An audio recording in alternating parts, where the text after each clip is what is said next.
Hello, everyone. My name is Ozmourn. I hope you're having a wonderful night tonight. We are starting off another episode of the Scenic Route tonight. And before I do that, I just want to say happy first day of Pride. Heard me right. Today is the first day of Pride. And if you didn't notice by the Pride logos that me and QD have had for our shows tonight, that means that we, of course, here are going to be celebrating Pride for the first day here. And of course, all of Pride Month, please support your local Pride parades. Do what you can for the community. I myself am a bisexual man. I'm very open about that fact. And today we have a wonderful, stellar lineup of games and, of course, runners who are all under the queer umbrella. And so we have Carrarium doing Celeste, we have Behemoth Steve doing Hades 2, we have Ash Michta doing Deltarune. 3 queer runners all running games by queer developers that have queer representation in them. And so a perfect lineup of queer indie games as well to open up Pride Month for our first day. So please, you don't have to listen to me anymore because we're going to go straight into this first run here by the one and only Carrie Carrarium, an assistant social media manager here at GDQ and also an amazing Celeste runner. So please, Carrie, take it away. Hello, you fuzzy little rats. It's good to see you. I am Carrie Carrarium, she, they pronouns. I am a non-binary bisexual trans femme. And I am perhaps best known on the internet for playing Celeste, a wonderful queer little indie game by Extremely OK Games, featuring a wonderful trans protagonist in Madeline. We are here today to play the classic the classic category of Celeste, good ol' any percent. Any percent, we're going to get to the top of the mountain. We're calling it a day. But we're going to do a couple of fun things on the way there. Oz, thank you so much for having me. I love showing off this game. Thank you for being here. It means the world. It is literally my favorite game of all time. And yeah, I'm really excited to hopefully show you all what Celeste 8% is like, because I have been in the modded mines for years, and this game is not easy. But yeah, happy Pride, everybody. I am ready to go. If you are ready to go as well.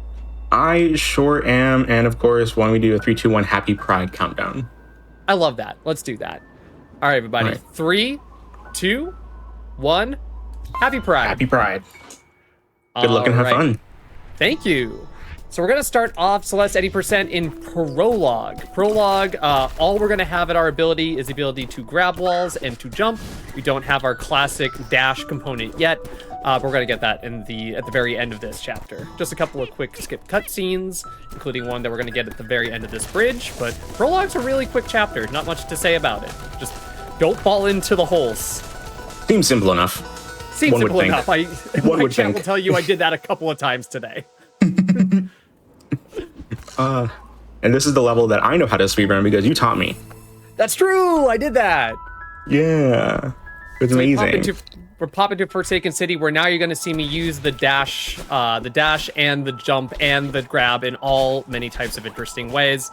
Celeste has basically a variety of things for dash jumping. You're going to see me do things called hypers, which are like left or right dash jump, supers, which are left or right dash jumps, or hypers that are down left or down right dash jumps, and you're going to see me do demo dashes, which are funny little crouch jumps, and it's just going to get all supers and hypers and demos.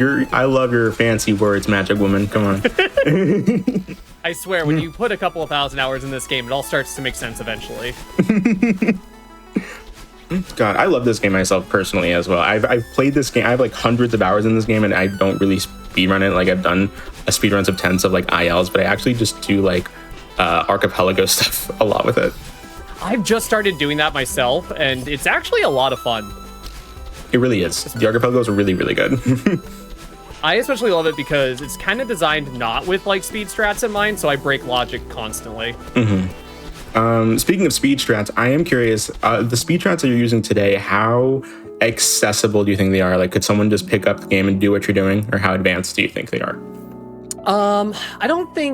I think there's a base level, like supers and hypers, they're taught in the game, same with wave dashing, to get really good at them will take time, but you can pop open the game and you can kind of get them going. Things like demo dashes like have some uses slightly beyond hypers, but they also help us like get through like pixel perfect gaps. Not super needed, but like the movement tech that we have in Celeste is actually like super accessible to beginners. And the modded scene does a really good job with that too, with a lot of like beginner friendly maps. Ooh, nice. That's very nice. I've definitely played a lot of, I've seen a lot of the maps, and I've seen you play a lot of them, including Monica's D-Set, of course, one of my favorites. And so the modding community is really, really committed to this. And this is a new mechanic. Why don't you explain it?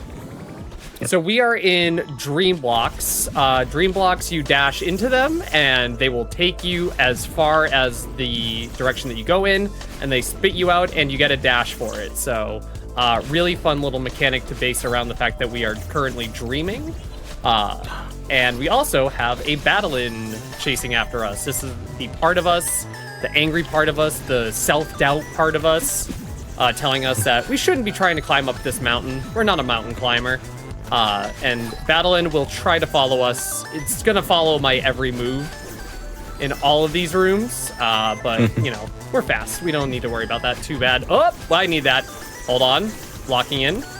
Locking in. Oh, I'm locking in. Oh, she's goated.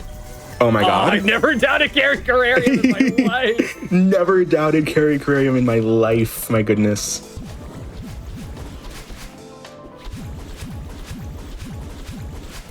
Beautiful. But even like in this, you also like, in addition to like the dream blocks, there's even speed tech to this called like dream jumping, which is like also taught in the B side of this level, where it teaches you that you can actually jump out of these dream blocks and get like a bunch of momentum out of them.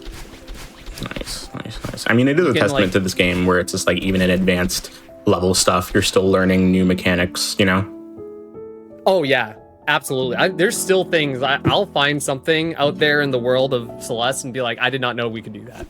It's still, the iceberg goes so deep in this game. Oh, for sure. 100%. But yeah, I think Celeste is like super accessible to beginners. And the thing I like about, I was thinking about this today. The thing about Celeste is like, I would almost compare it to like, I would compare it to jazz. Like, you can kind of speedrun this in whatever way you want to. Like, you can use movement tech, you could choose not to use movement tech. Like, there's so many things that you can do in this game, and so many, like, variations of, like, movement, that, like, there's no one set route or choice that you have to make to get into the speedrunning of it. You can play it, like, whatever your pace is. No, for sure. And I feel like that's definitely a testament to just how like open the movement system is in this game, and how approachable it is for a lot of people, even if you're playing it casually, I would say. So we're in the resort level now. We're already 3 chapters in, and the thing about resort is that we're going to get a lot of cycle gameplay. This tends to be where a lot of players kind of start to bounce off of the game. I am a sicko, and I love cycle gameplay. I think it keeps me so honest with my movement, and it really helps me with my improv. I love this. I love resort-based levels.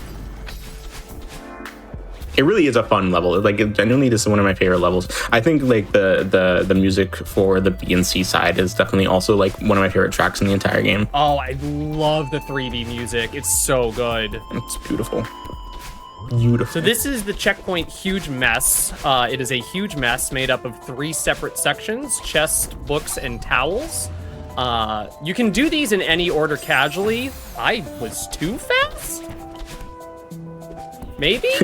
you were too goated, too quick. I was too goated with that. That was weird. I haven't seen that in a while.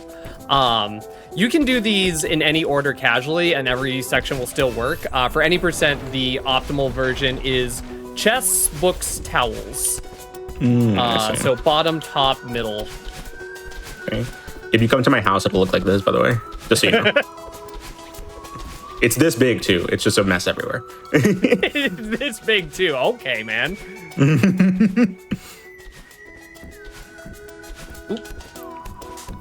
Yeah, there we go. See? Keeps me honest. Get my improv going. It really does. So what is your relationship with this game and like your history behind it, both casually and as a speedrun? Oh, good question. You know, I have a, it's really, I don't want to say it's complicated, but I have such an interesting relationship with this game because, like, when I first started playing it, I played it off the recommendation of somebody else who just said that it had queer vibes. I don't even think Farewell was out yet, so, so like I kind of got into it that way, and then, you know, the story of Farewell and Maddie's coming out as like non-binary and trans, like increased my relationship with this game as a trans femme myself, and it's even gotten deeper as I've like actually like met Maddie at like GDQ events and like kind of befriended her. She's a great developer and a great person, for sure. She's great. She's great. She's also such a sicko, but she's so funny. I love her so much. And also shout out to Noel Berry and all the other people that like have been involved in this. So we're gonna do one of the first strats here that involves like one of the real demo dash strats where we just kind of line ourselves up on a pixel there, and I just go through the dust bunnies. The pixels, the hitboxes of these dust bunnies are not what they appear to be.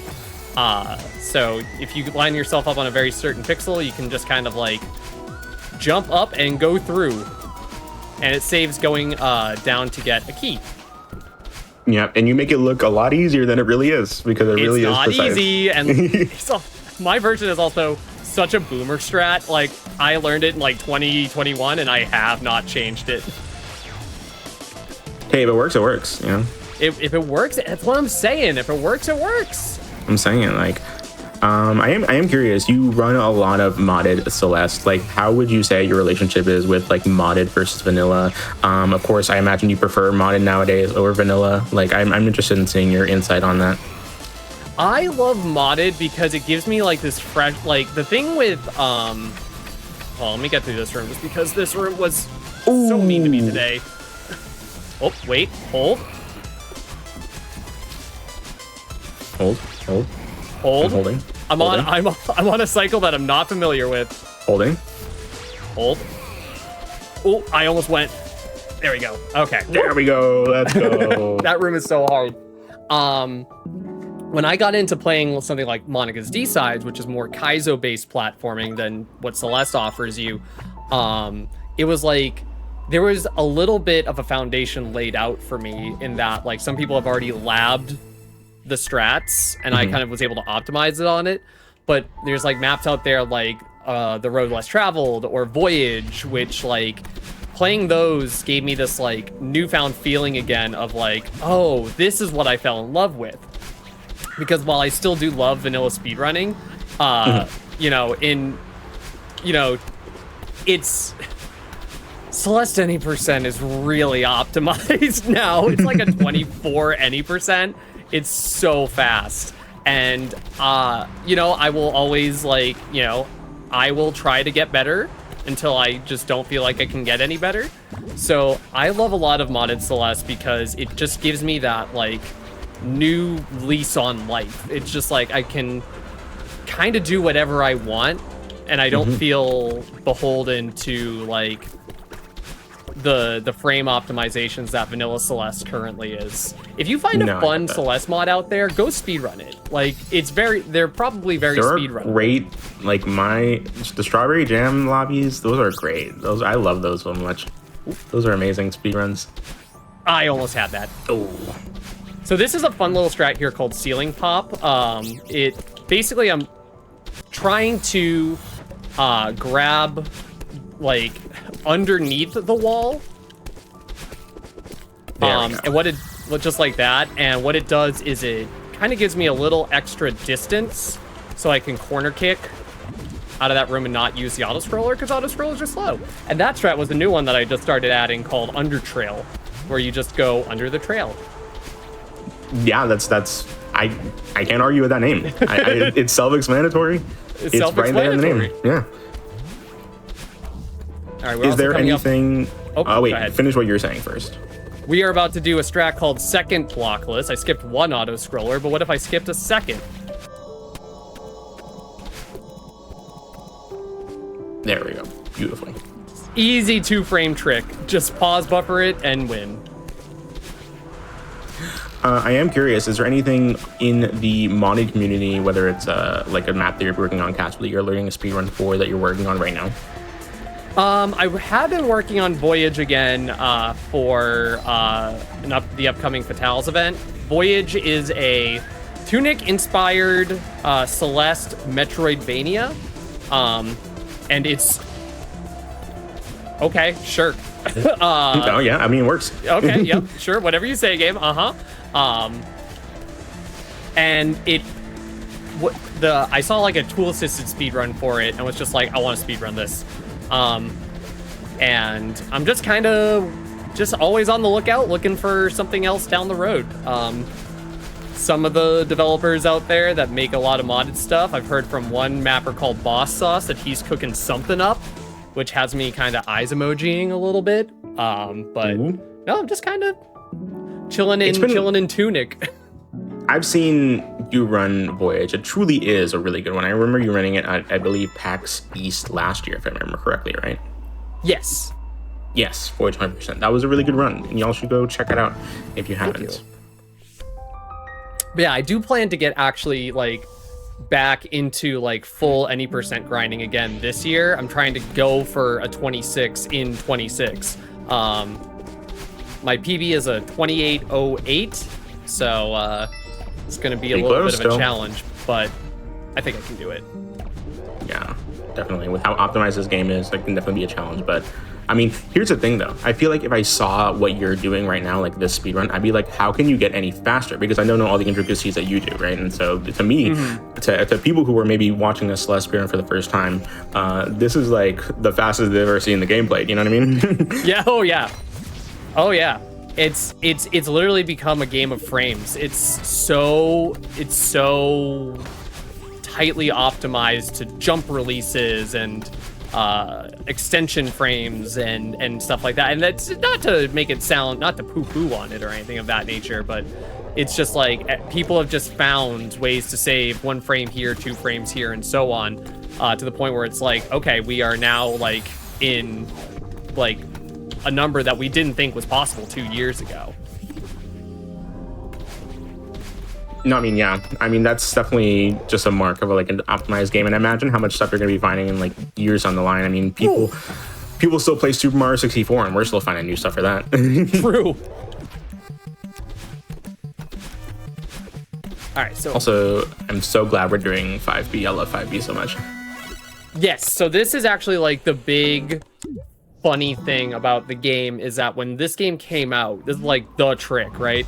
Is the game does not care if you beat a chapter by beating the A side or the B side. In its view, if you beat a Mirror Temple level, you will progress to the next chapter.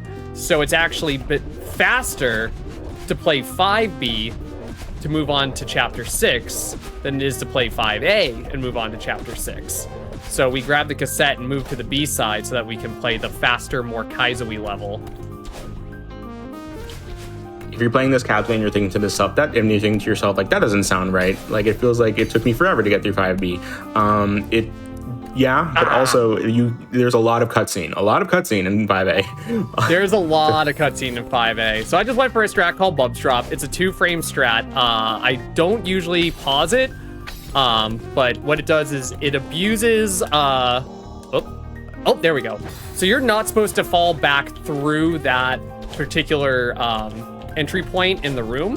The one-way platform is supposed to keep you from doing that. But if you fall back into it and then intentionally kill Madeline, we're good. She will explode and then puts you at the end of the room, which is progress for the rest of the level. Otherwise, you have to get like 2 keys to get to this exact point here. So Bubs Drop saves like a lot of time. Unfortunately, missing it loses a bunch of time, but you know, sometimes you gotta go for the swag. Everyone knows that the most important thing about being a speedrunner is not the speed, it's the swag. It's the swag. Exactly. I will say, I think that 5B is one of the one of the ones that I've known the most strats for, and one of the things that I think is the easiest to be fast at, aside from like 1 and 2. I think there's been a lot of optimization for it and a lot of really cool strats. Fun fact, that room has a strat, the strat that I did up there, that's called High Ruxton, based off of The Messenger. Ooh, nice. Why? I don't know. I love that strat that you just did. That's amazing. All right, now we find Theo, our good climbing buddy. He's trapped in a crystal, and we need to use him to either press some buttons or get through a gate. We're gonna go through this gauntlet room of seekers. Hopefully all of my strats I learned 5 years ago still continue. I never doubted in my life. Never doubt Carrie. Okay, but that, never. Okay. I still wouldn't doubt, but that was funny.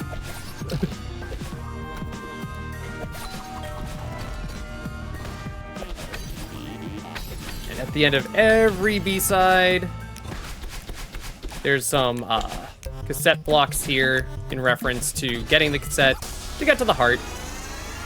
I think you can get the heart with Theo, right? Like you can just throw Theo into the heart and it'll count. Yes. All right. Yes. I remember that. Yeah. You can throw that. Unfortunately, it's just slow. That's fair. That's fair. You mentioned frame fatales earlier. Do you mind if I read out an announcement about them real quick? Oh, absolutely. Of course. I want to let y'all know about the Frame Fatales game jam that's coming up. Frame Fatales, a community supporting women and femmes in the speedrunning and gaming community, is hosting Frame Jam, a game jam running June 5th through 21st with team building starting June 1st. That's today. Use !FF in chat to learn more. Join the Discord, see all the games that people are building throughout this game jam. I'm sure it's going to be absolutely amazing. And help yourself get hyped for Frame Fatales as well. Now, I love that we're doing a game jam. Yeah, it's gonna be absolutely amazing. And speaking of which, I am curious. Do you do 6B? I know that's faster. I do. Yay! Yeah, it's so hard, but I do. I almost was gonna do 6A today, but then I tried 6B and I'm like, I can't stay away from you. You got 6B is so hard. Yeah. It's definitely one of the more difficult ones. I know like a lot of people who are really good at Celeste and they don't do 6B. Oh yeah, this is what I mean by like the improv and like the jazz aspect of Celeste speedrunning. Hold on, Kevin, you were not supposed to go that far. Boom, boom, boom. Oh, I never doubted. Ooh, never doubt. Never doubt. That literally happened to me today. If I get corner hacked like that, I literally know how to save it. Oh man. I mean, that's just the mark of a good speedrunner, right? Right. You get to in any situation, you can see the backups. So basically what happened in that room was nice. I actually, the game thought that I kicked off of the wall and not the ground. So even though I had a bunch of speed, because I was in the exact moment where the game thought I was on a wall, it canceled all my momentum, which is getting corner hacked. And I just knew how to back that up.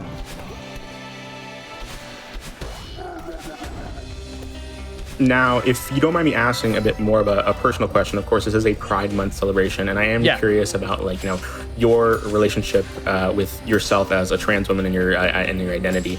If you would like to give the audience a bit more insight onto you as a queer runner and your space in the community, if you want me asking.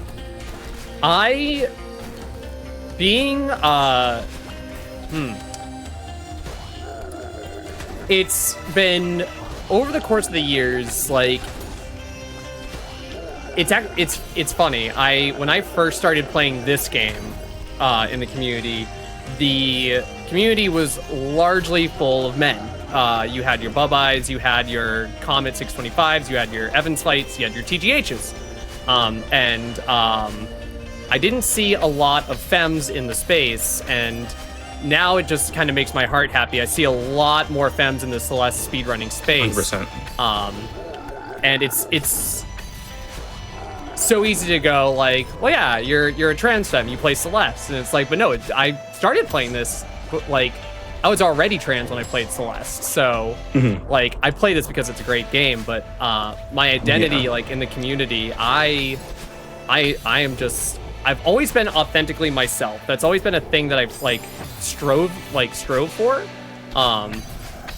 and I just kind of keep that going. And I always tell people like transitioning saved my life because I got to experience myself even more than I did in the past. I you know, I thought that I was kind of a blank slate before I, you know, discovered Carrie, and then I discovered her, and I am all the better for it. Nice demo, by the way. Just casually doing a demo dash while, you know, revealing your life story, yeah. yeah. When I played this, especially Chapter 6, there's a cutscene at the end of 6A where you hug Madeline because you accept her as a part of you, and that they're, you know, you're stronger together than you are, you know, fighting. And that part made me sob as someone who had like a lot of self-hatred, a lot of, you know, like a blank slate, just kind of like coasting. It's like, but there was always a part of me that like knew, but I had no words for it. Yeah. And then when I like found out, it was just like, you know, the dams like broke open. So like to have this like game show this part of just like this thing that's trying to deny you something that you know that you want. And you're just like, well, yeah, but you're still a part of me, and I you know, I accept you for that. You know, we are our good and our bad. Exactly. Just like full blown sobbing. Yeah, and if you like, and it really shows like if you accept all those parts of yourself, the good and the bad, the stuff that you're ashamed of, the stuff that you feel shouldn't be shown, it really does make you a bigger and better person. Or in Madeline's case, it makes you dash twice. It makes you dash. Yeah, exactly. It gives you a second dash. Give you a second dash. Unfortunately, you cannot get not even one dash in real life, but you know, you get self-acceptance, which I think is the better thing. I would agree. Yeah.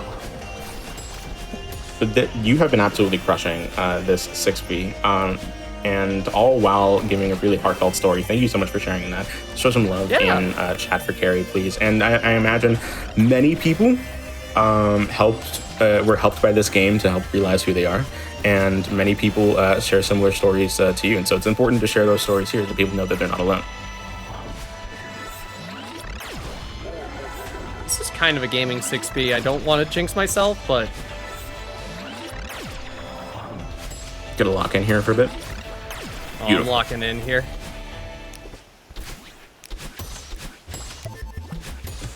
Last room. That's okay. Ooh. That's okay. There we go. This is the fastest 6B that I've done so far. Well, no, I died at the very beginning. But if you count the respawn from the first room, that's the fastest 6B that I've done today. Really good. That was really, really good. God. And we're already at, oh my God, we're already at 7. We're already at chapter 7. This game goes so fast. My goodness. The summits. But yeah. There's a lot of my identity that's tied to this game, which some parts which I accept, and there's other parts that I don't reject, but I just try not to like say like, hey, I'm still more than that. Yeah. But you know, I try to my spot in like the community, my spot in anything that I do is just to be me. And to remind people that like it is that you should be you, be unapologetically yourself, because that is the best part of you. And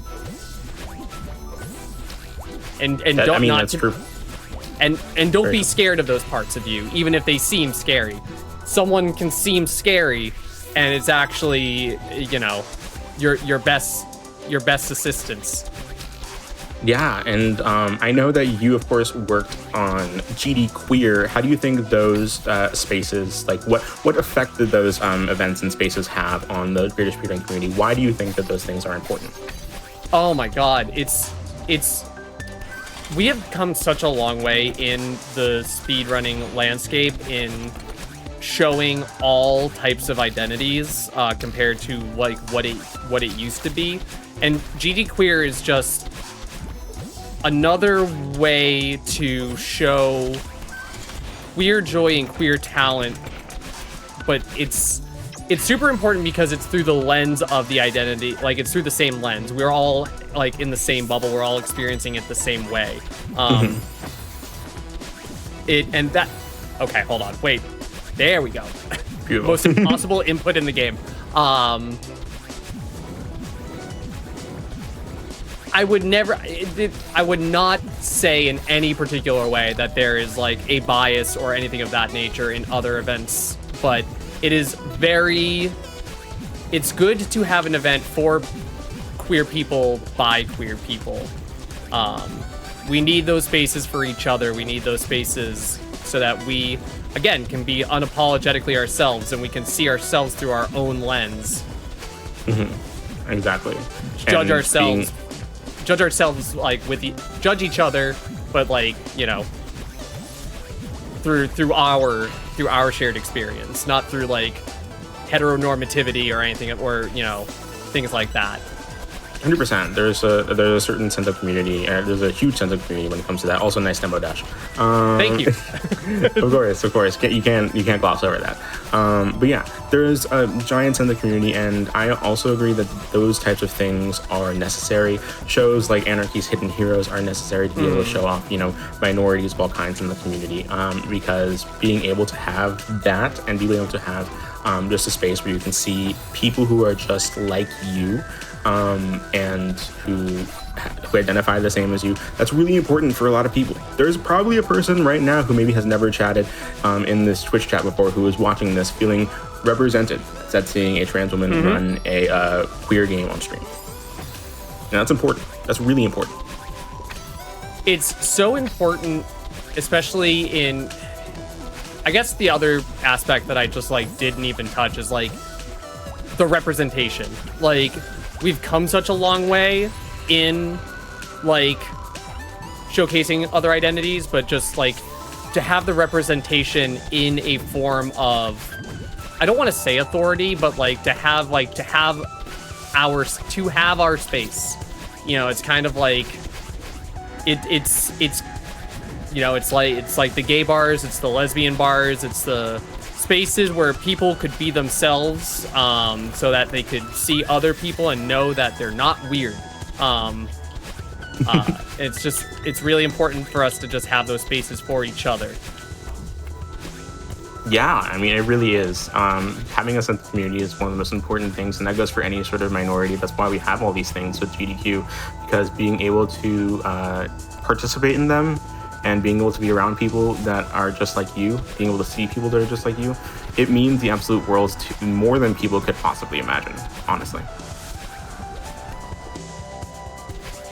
I would not be where I am, like, as a femme, as like a person, and like as a speedrunner, if we didn't have like spaces like the Fatales, which is not like, I've met a lot of queer people through Fatales, but Fatales is a femme space, but like it's the same aspect. Like, I would not be who I am, I would not have the confidence of who I am, and I would not have like the strong network of people that have made me like the person that I am today, if it wasn't for spaces like Fatales. So to have like a space like that with GD Queer, the hope is that it's like it does the same for at least one other person, even if that person is questioning or just is trying to just get themselves a little bit of visibility, or thinks that they just, you know, need to go out of their comfort zone. Like, those spaces, you know, I hope that these spaces like these do something like they did for me. Definitely. I mean, I know that because GD Queer came around this like a little bit after I started to become more in tune with my identity as a bisexual man myself, and being able to see a space for that where I felt like it was, you know, this new identity that I had, and I didn't really know what to do with it or how to feel about it. And seeing GD Queer come around the time that it did, kind of like helped me with that a little bit, because being able to see other queer men, especially bisexual men in the community, because in like online spaces, you see a lot of bisexual women, not a lot of bisexual men. And so just being able to have more communities like that where you can like engage with people who have similar experiences to you, those are absolutely amazing. Or even just like completely different experiences with you, you know, being able to learn from people is one of the most important things as well. All right, we're in 3,000 meters. We're at the top. Start counting, chat. We're at 26. Beautiful. All right, and I am curious of exactly if people wanted to, you know, if people wanted to get into this game themselves, where would you direct them? If people want to get into Celeste, my first genuine piece of advice is play the game. Like I said a little bit earlier, like I think there's a lot of, you can craft your own experience with the speedrun by just playing the game and then playing the game again. That's what I did for the longest time before I started getting into community spaces. And I only recommend that because, as we have discussed, Celeste is like a really optimized game. And I think it's important for you to start playing Celeste on your own terms. Don't get bogged down in the numbers. Don't get bogged down in the strats. Figure out things how you want to play it. But if you want to get further into this, we have a very intelligent and very welcoming speedrun section in the Mount Celeste Climbing Association. Wonderful, super knowledgeable people of all skill levels there. And if you check the Celeste leaderboards on speedrun.com, there are guides upon guides upon guides. You can check out. Hold. Hold. There you go. You can check out Average Imposters Sub 50 guide. Frozen Flygon has a little how to train a speedrunner from years past. Programmatics tutorial is still like the guide if you like really want to get your feet wet in this game. So check out Celeste Cord, check out the speedrun page, but more than anything else, do your own hike first. Pick up the game and play it and see what you can find in here, because you know, the wilderness is, you know, there may be hiking trails, but you can sometimes forge your own path. This is almost going to be my daily PB. Oh. Almost. One. Coming up soon here.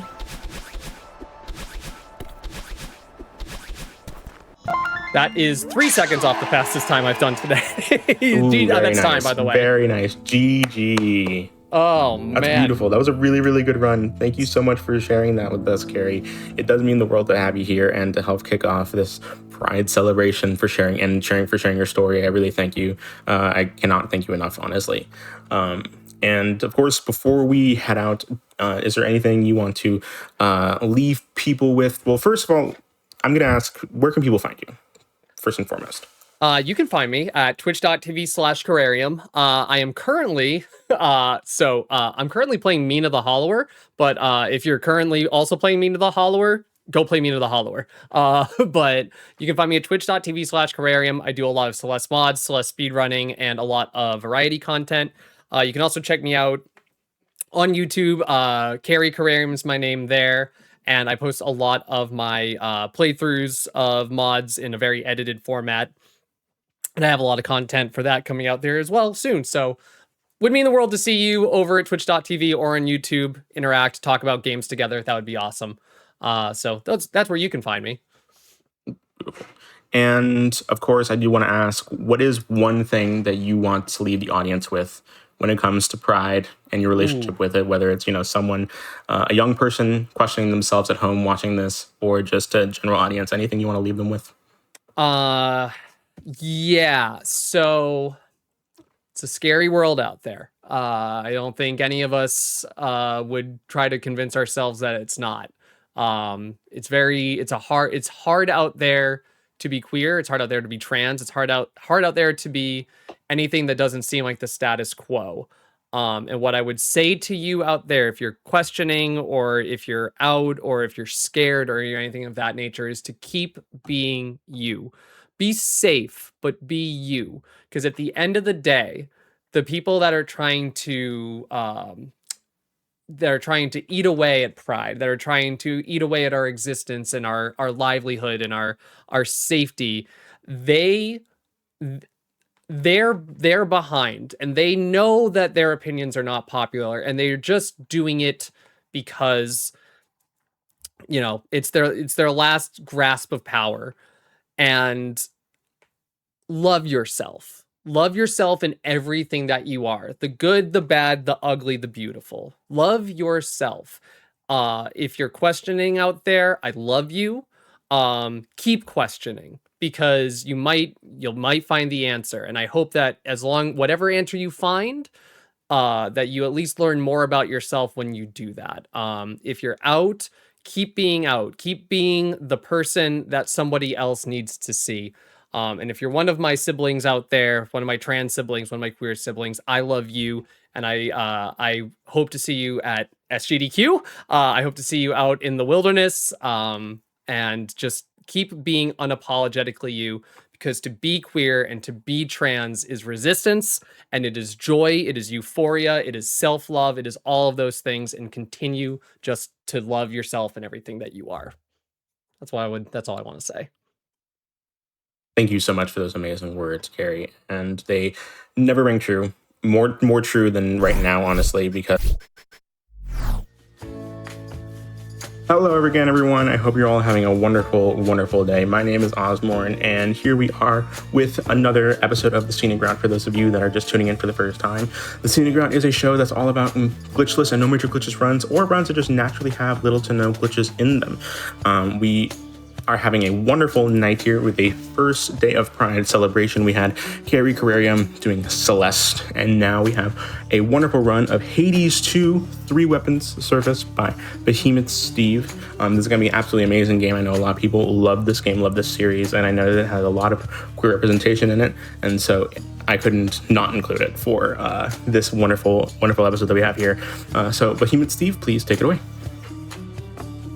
Thank you very much for the intro, Oz. Thank you again for having me on the show. Hi, I'm Behemoth Steve. Since it is the first day of Pride, I guess it is important for me to say that I am gender fluid, transgender, pansexual, and demisexual. So, you know, that's 4 good old Pride flags that we'll be representing here just for me alone. But I do also have 2 very queer commentators with me as well. Do you want to go ahead and introduce yourself, starting with Omen? Hello, I'm the Dark Omen. You can call me Omen. I'm a gender. Thank you for having me on, Steve. Thank you. Hi, my name is Bizarre Hayes. You can call me Hayes. I am also a gender. I am pansexual, so I only have 2 of the flags myself. We love to see it. So today we are doing a 3 weapon surface run. What that means is we are going to be clearing the surface route here of Hades 2 3 times in a row on 3 different weapons. For those of you that know me, you would expect me to do the regular combo of Eos into Nurgle into Artemis, but we're not doing that today, because today I actually want to make this a bit more of a special celebration, not just of Hades being a very openly queer game and very queer positive game, but also among the queer community that is speedrunning Hades 2. And so we're actually going to be kicking off today with the aspect of the Morrigan, which is the signature aspect of the Dark Omen. So we're going to start the run with that, and then I'll tell you what the next 2 aspects are after that. With that being said, we're going to be starting with this set of fears. We're going to have 2 on Frenzy and 3 on Time. We're taking Rocky the Raven as our animal familiar, and starting with the Apollo Keepsake. I'm going to be running through this gate, and then I'm gonna count us down from 3, and time will start when I say go. Everybody ready? Yep. All right, let's get her going. Into the cold. 3, 2, 1, go. Good luck and have fun. Alrighty, I know next to nothing about this aspect. Omen, what are we doing? You take the attack, of Get course. accustomed to this. How kind of Apollo to offer it right away. Right? So the aspect of the Morgan is the hidden aspect of the blades, which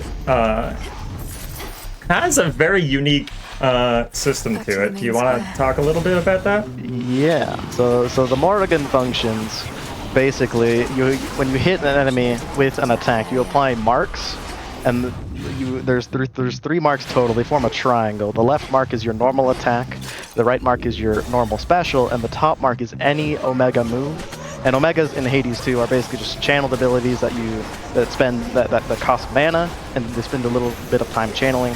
With the Morrigan, we like to use the Omega attack mostly. And then when you apply all of those marks, when you hit an enemy with the normal attack, the normal special, and any Omega move, you trigger what's called the Blood Triad, which does the Blood Triad damage. By default, it is 777 damage. It's very strong, very fun, and very satisfying.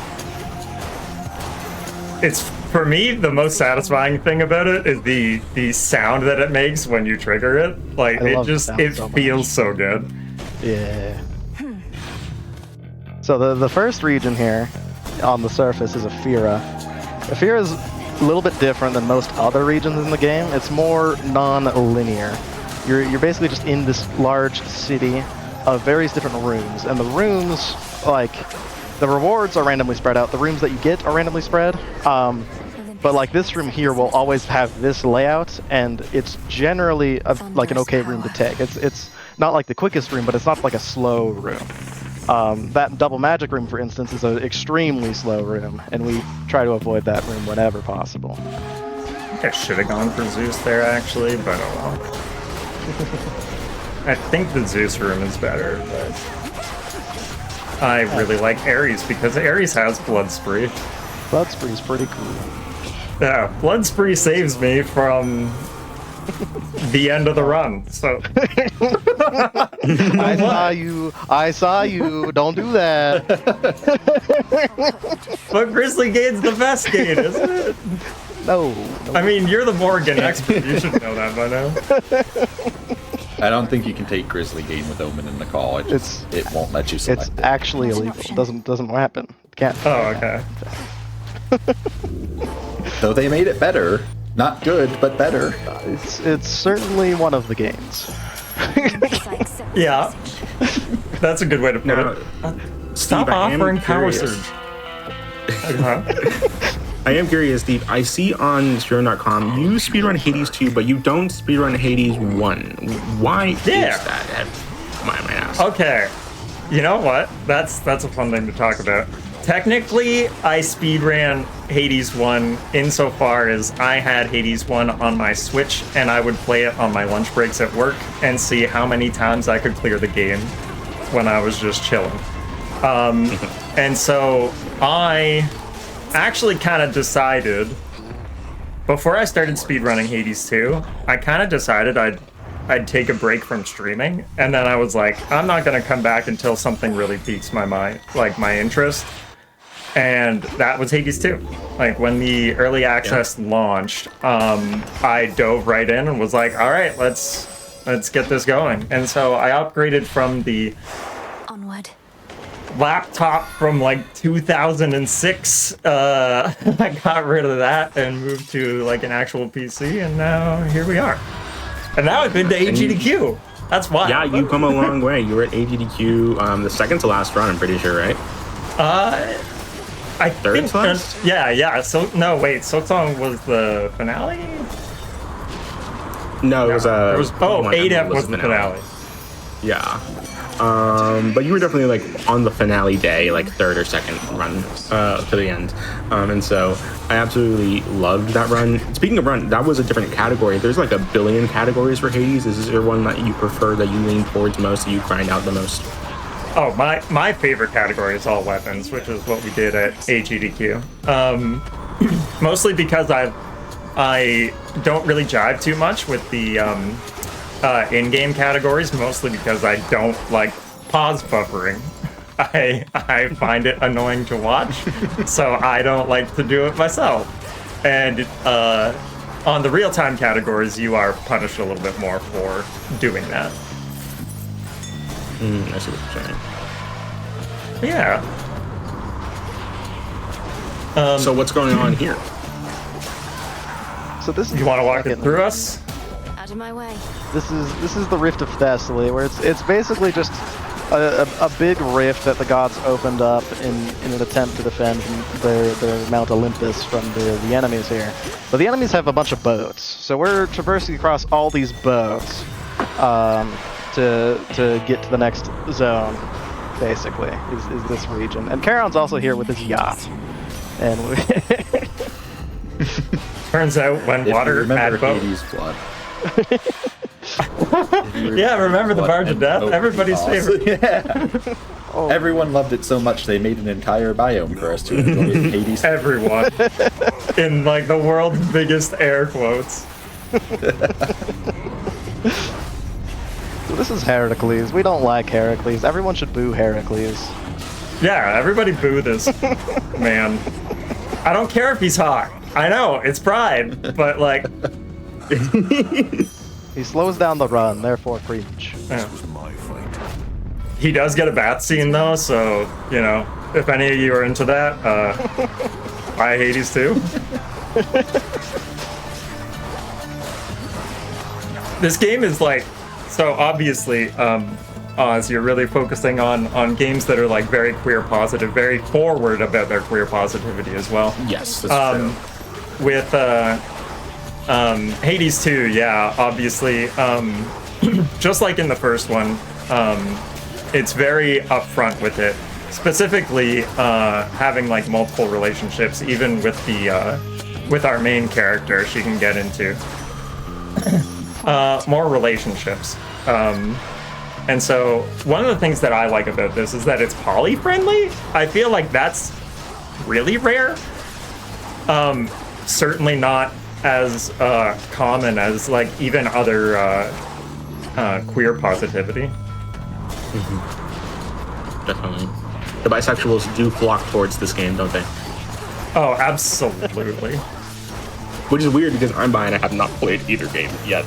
I really should. Let's just put it this way. In the first game, like, Zagreus, your main character, kind of like walks out with two absolute baddies on his arm, and Melanoe says, "Hold my ambrosia and watch this." And she just cleans house. Let's see. If you don't mind me asking, I mean, if now, I would like to ask something a little bit more of a personal question that I did the same with Carrie. I don't know if now's a good time, if you want me to wait for that later. I don't know, go for it. Yeah. It's just a boss. I'm What's the interested. big deal? Oh yeah, it's just a boss. Like, yeah, it's just Eris. And, yeah. I am curious, you know, if you are willing to share a bit of your story as a queer person and your relationship with your queer identity, and not only that, but how it connects back to speedrunning or the games you play. Oh, actually, yeah, I would love to. So I actually did not, like, I'm 34 now, but I did not discover that I was queer until I was 30. So I'm very, very new to this in the grand scheme of things. And I didn't start questioning my identity until I was about 30 years old. I didn't start doing anything about it until I was 31.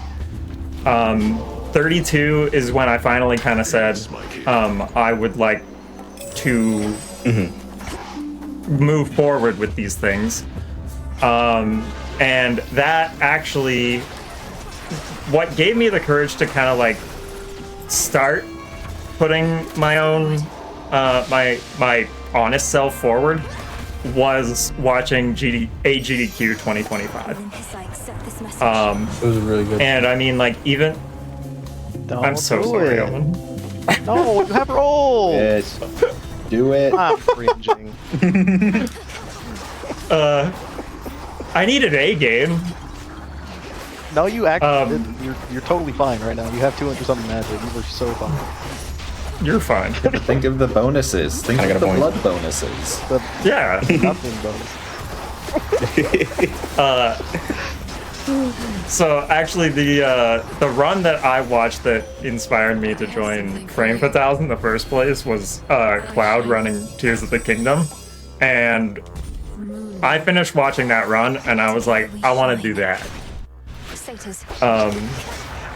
And so, for me, that's when I really started putting a lot more effort into my Hades runs, and not only that, but like coming up with ideas for things that could be creative. And one of the goals that I set at that time was to do the all weapons run on the main stage, and Like a word with Lord of to have done that in just 1 year after I kind of set that goal was Truly, like it I was a don't- great run. If y'all haven't seen that, go back and watch it. It was good. let me tell you, I do not take that for granted for a single moment. That felt like relatively decent for a Talos. That was a great time. That was good. That was fantastic. I feel like I really don't know what I'm doing here, but we're making it work. Would have been cooler if there wasn't blood drops flying everywhere, but you know, I mean, can't do everything, right? I think it makes it even cooler. I agree. Talos I'm is a a robot. scary though. supporter. Steve, one important thing about your story, and that I'm seeing a lot of people relate with in chat, is that, you know, this idea that it's too late to start transitioning or too late to find your own identity, which is never true, because people think, what, you're like in the grave when you're 30? No, 30 is still young. I would argue 40 is still young too. Like, Oh, it's absolutely. still, like, absolutely, like, it's never too late to change who you are to be who you want to be. Well, yeah, and actually, like, even to that extent, I had the same thought. I was like, it's probably too late for me. And I'm not the most confident human in the world, but I can say with certainty that I am so much hotter than I was before I started transitioning. And I think a lot of that even just comes from being happy. You know what I mean? Like, Yeah, the confidence it's- and the happiness in yourself. Yeah. Yeah. Like, it sounds wild, but like, it turns out when you love yourself, like, you look cooler. Like, you're happier. You being happy makes you more attractive. Like, wow, what a concept. The psychologists were kind of ate on that one. You know what I mean? Like therapists, they were right. You know? Yeah. Who knew? Me with my psychology major. I had no idea. It's amazing. And what is kind of like your relationship with Hades, and not only the game itself, but also like the community behind it? How did you get into it?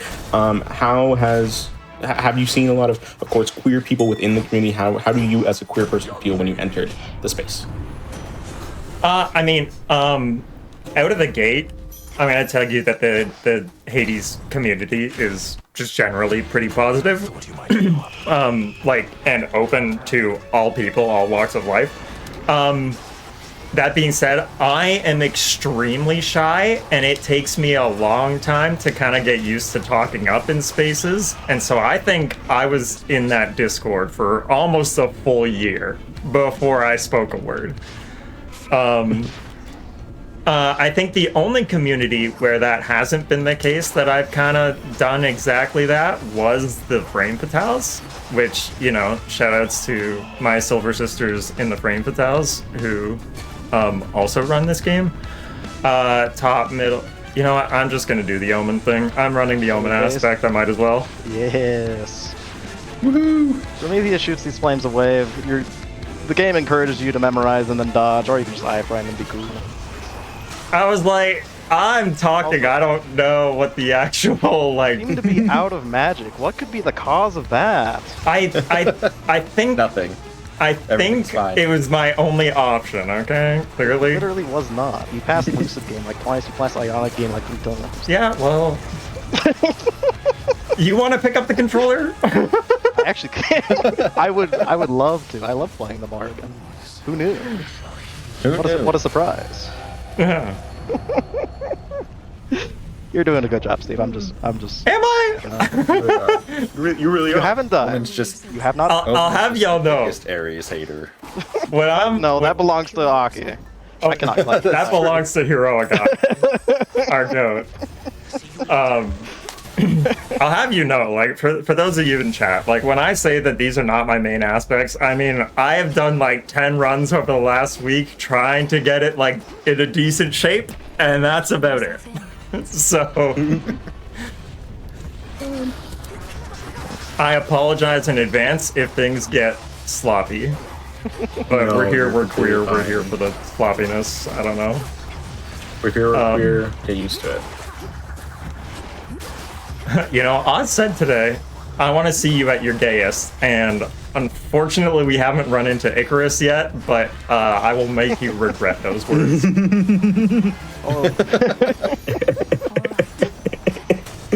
Oh wait, I am both excited and scared to see what that means.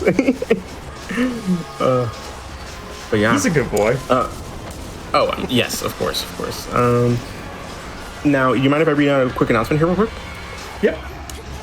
Yeah, I just want to let folks know that if you're interested in, of course, being part of GDQ as like a person with a job here, we do have one job opening as well. Games and Quick is hiring. If you have experience in broadcast production, apply to be the head of interstitial directors for mainline events by June 7th. Learn more about the position and apply at gdq.gg/job. So if you want to help out with all of the interstitials that you see, all the prize segments, all of the interviews that you see on mainline GDQs, you most certainly can. And that job is the job for you. So please apply to that by June 7th. Back here to the run. Why is there a giant eye? I am gonna worry about it. I think of all the things to worry about, that is one of them that you could. All you need to know is that sometimes it, like, shuts the lids, and it actually doesn't take any damage in that time because it has iframes. Oh, really? Nice. Get it? Because it's a giant eye. Why did everybody log off? There's too many bosses you can see there. The eye is actually the good one because it doesn't move erratically like the tail does. Tail is... Oh, this seems like an whoa! Don't worry, it's just father type one of all monsters. Sorry, what? What did I just... Yeah. I feel like that was a Freudian slip. We're gonna move on from that. We're gonna pass it, you know. Oh, this is didn't an hear anything awful... on that. That is diabolical. Oh, this is... Oh, That's free. Putting in... Oh, Mean. unfortunate. that was the worst egg spawn of my That life. was- Holy... Anyway, Unfortunate. Typhon. it's fine. We got to the final boss. That's all you need to know. That's, you did good. You did well enough. That's really all you That- need to know. That egg pattern counts. was truly evil. Really was possibly the worst I've seen in a long time. Hey, so I'm gonna need your help for this one because, you know, Morrigan is pretty solid. Like, I'm relatively See how this goes. okay with Morrigan. I am absolutely awful at this aspect. So, tell me all about the aspect of Supai, your signature aspect. Right, so this is possibly one of the least popular aspects in the game because everyone thinks it's weird. I think it's a blast. But the aspect of Supai is the hidden aspect for the flames, and its special gimmick is that you are no longer in control of your attacks or your specials. They are constantly firing at the closest enemy, your specials are constantly orbiting. All you can control is your dash, which it gives you a bonus to any dash boon you get in damage. and your Omegas, which you can see Terra charging up to activate things and get those balls spinning bigger and faster. So it's a lot about positioning, it's a lot about dashing into enemies once we get a dash boon, and trying to use your automatic kind of turret specials and attacks to apply statuses and clean things up as you're running around. I think most people who are running Supai would start with a rush boon. I didn't do that. Yeah. and you see, I didn't do that because running special like this reminds me of my beloved Torch Eos. So, yeah, I ended up taking a Blitz special, mostly because I'm trying to just tag as many enemies with it as possible to help out with some burst. That's Sheepify, which is my favorite song by Disturbed. Oh, it literally just turns into sheeps. Okay, I don't know what I expected. Oh yeah, Like it's called Sheepify. It's in the name. I mean it's not actually called Sheepify, but the I'm finished. does somebody want to explain what hexes are? Yeah, so hexes are offered, instead of getting offered boons from the Olympians, you can get offered a hex from Selene, goddess of the moon, to help out, and hexes will take a different amount of magic to charge. So as you use your Omegas, you'll be charging up that hex, and once it reaches a certain amount, you can activate it. Some of them are defensive, like turning enemies into sheep, for example, or healing Mel. Others are giant laser beams, giant comets of, moon energy, big explosions, all the fun stuff. With the Twilight Curse, the one that I picked up, it has a couple of beneficial side effects. One of which was actually removed recently, but yeah. I still like to pick it up regardless, because it does one-shot the Typhon eggs, so what we just saw won't happen again! Right? If Twilight Curse behaves. Yeah, if it wants to work. Sometimes it decides to go off and on its own journey. Hayes, how do you run this weapon? I start with Poseidon and I take a rush boon. Oh, understandable. So- Maybe, you know what? Maybe Ares Dash is decent on this. Oh, That sounds like a no. maybe. So, like Tara said, she's not starting exactly normal. If you watch this weapon with other things, most people will start with a rush boon. Its whole gimmick is that it increases your rush damage by 50%. A lot of people will start with Poseidon for that reason and then build into the specials. But this is a game where you can kind of run things how you want, and this weapon doesn't need a lot specifically, which is good for people that don't like to try and plan things out and just kind of go with the flow. Story of my life. Okay, actually, like Zeus Rush here would be solid. Right? Yep, that's one of the better ones. Yep, Okay. we're good. You heard that, didn't you? Sorry. Angelus in chat being like, Steve, is Ares good on this couch? No. That's the story of my life. My God. I Yeah, am curious. Aki is in chat and is right. If you get 2 duo boons after the fact, Ares Rush is passable. Just hit 2 duos. Just like Just hit Grizzly Game, 2. just like Grizzly Game is passable. You just hit the orange boon. We do have a catchphrase in the Hades community, which is just hit. Now, I am curious. Because whenever people are talking about like different strats, it's like, oh, but that requires you to get X thing. Just hit. Just hit it. Just do it. Just, yeah. It'll happen. You know, like Shia LaBeouf. Just do it. Just do it. Now, I am curious here. This is a question that I asked Carrie here as well, but This way. I'm curious. How much of the stuff that we see on screen is something that like someone can just do at home right now? Like, how many of the strats do you think, like, assuming they've already like played the game and are like decently experienced in it at the very least, if they wanted to try and start speedrunning it, could they do what you're doing right now? Oh, absolutely. Like, I would say, actually, your show is a great example of this. specifically because Hades and Hades 2 basically are entirely glitchless games in terms of strategies. And so, in general, Hades and Hades 2 are just extremely accessible in the sense that they... This is gonna sound crazy, but I really don't have to think about anything. I just press buttons and things die. And sometimes I die. And that's just how you play Hades. And you know, sometimes you win, sometimes you lose, but all you need to do is really just press buttons. In fact, that's just every isometric like roguelike in the world. You know what I mean? Just press buttons and kill stuff. That's beautiful. And absolutely. Mm-hmm. When one of the commentary buddies I had on for AGDQ Webs, they and I were hanging out a lot during AGDQ, and anytime we were in the stream room watching a game and somebody stopped to explain this glitch, we were like, we have it so easy.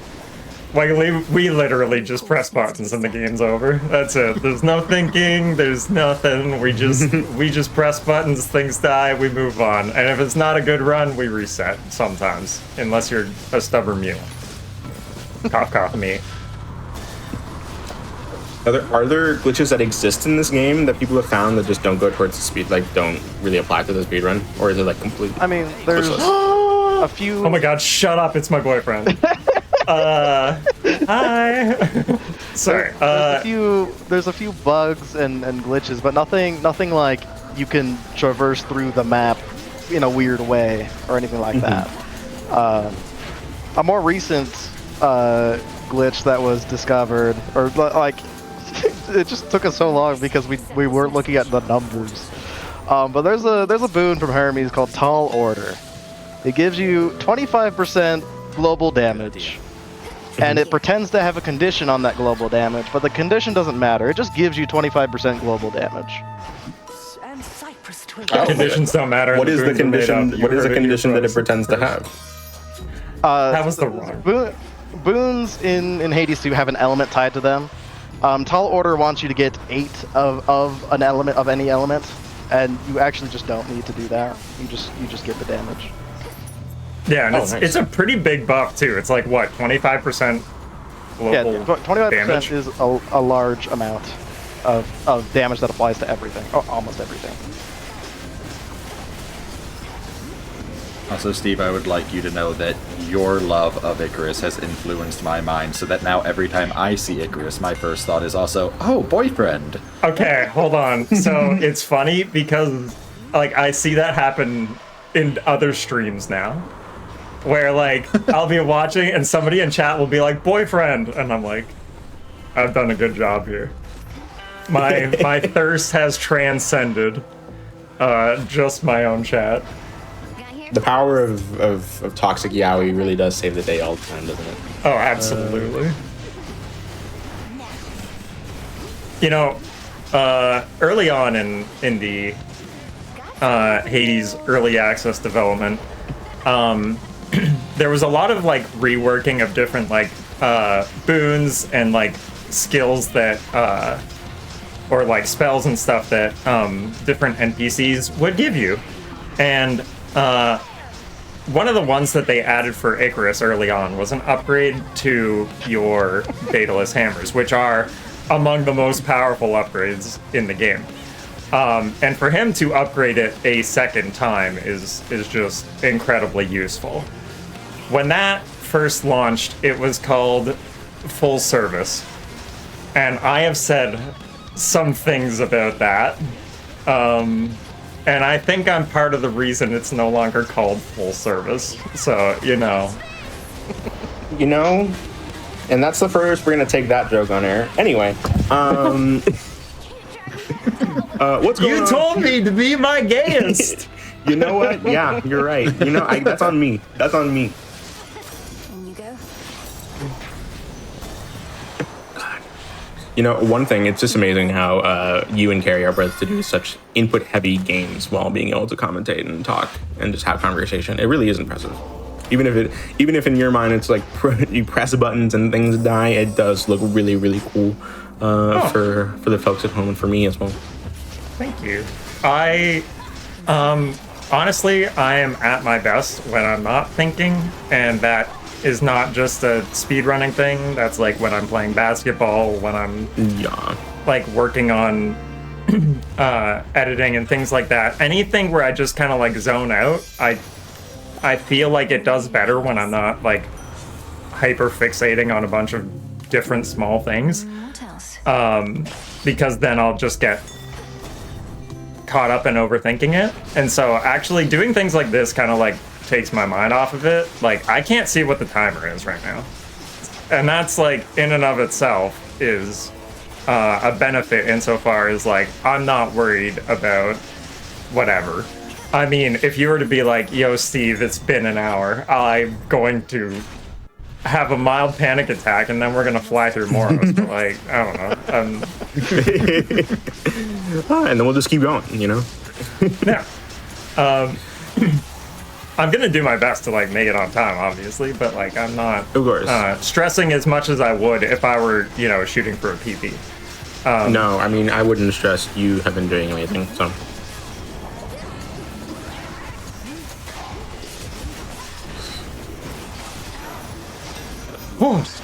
So, I heard during your conversation with Carrie that like GD Queer was like a thing that like really inspired you. Did you have any like runs in for that showcase? Because I feel like I missed too much of that. Too much of GD Queer I missed. I did not run it myself. I was a volunteer for social media, but I absolutely loved all of the stuff that GD Queer has done. They raised more money than I think anyone could have anticipated, including themselves could have anticipated for a first-time event. And it really goes to show how powerful queer causes are and queer charities are, and how queer people really band together for like providing something good into the world for other queer people. And, you know, as Carrie said, those spaces are incredibly important. And of course, stuff like that is all over the place. You see it with Black in a Flash, you see it with Fatales, you see it with Hidden Heroes here on Hotfix.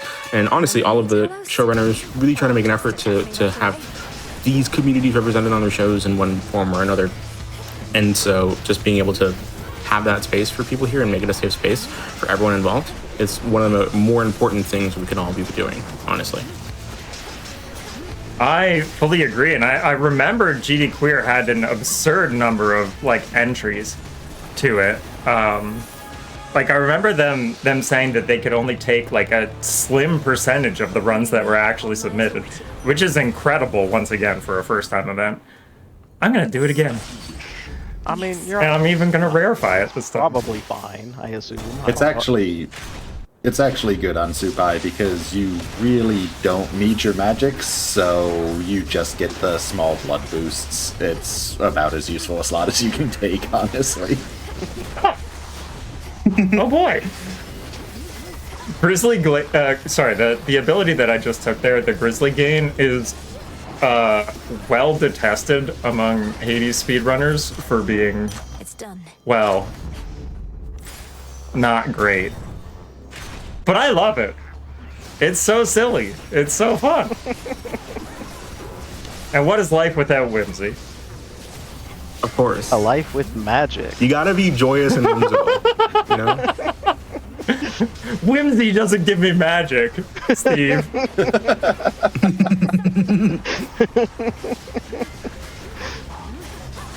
Is whimsy gonna kill Typhon? I didn't think so. It could. It could. I mean, Not with that I don't attitude. know. Maybe I'll just like make a joke out of next time. We'll see if that works. Thank you, nobody, for chiming in and saying you are a joke. That was an opportunity that was right there, and I'm glad nobody took it. I didn't No hear. I worries. didn't hear Odysseus say that.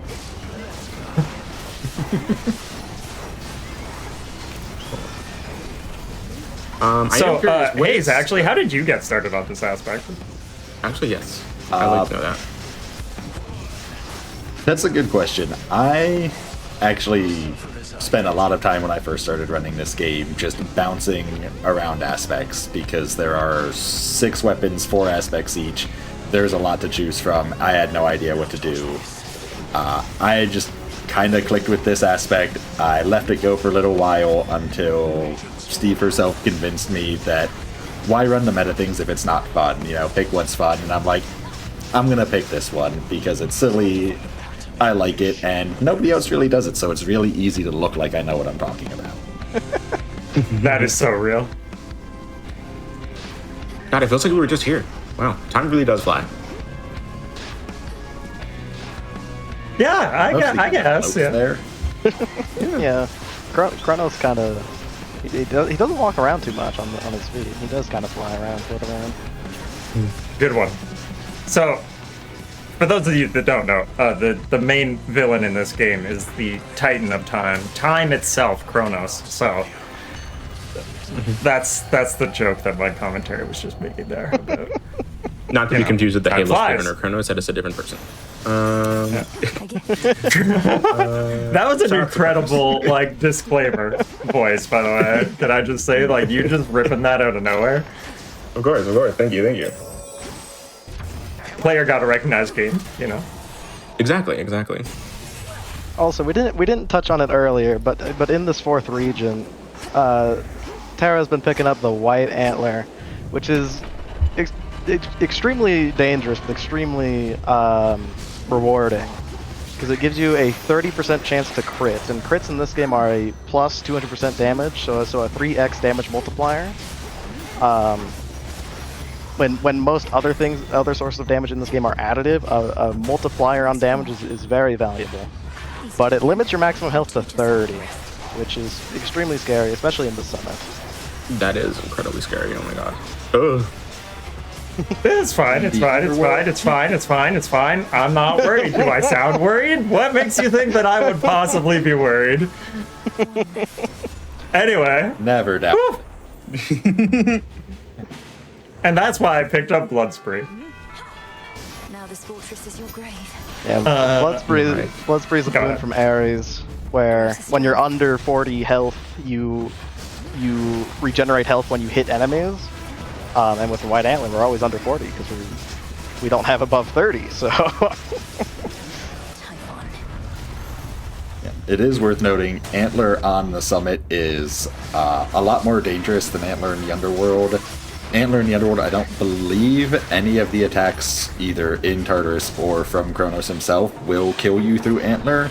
However, Typhon will deal more than 30, except the one shot. Yeah, except the one Typhon that will do more than 30 damage on some of his basic attacks, and can just completely kill you from full, even with Bloodspree or healing.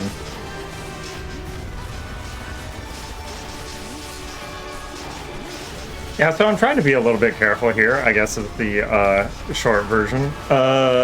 Because you want to try and hammer as much damage down as possible, but also, not die.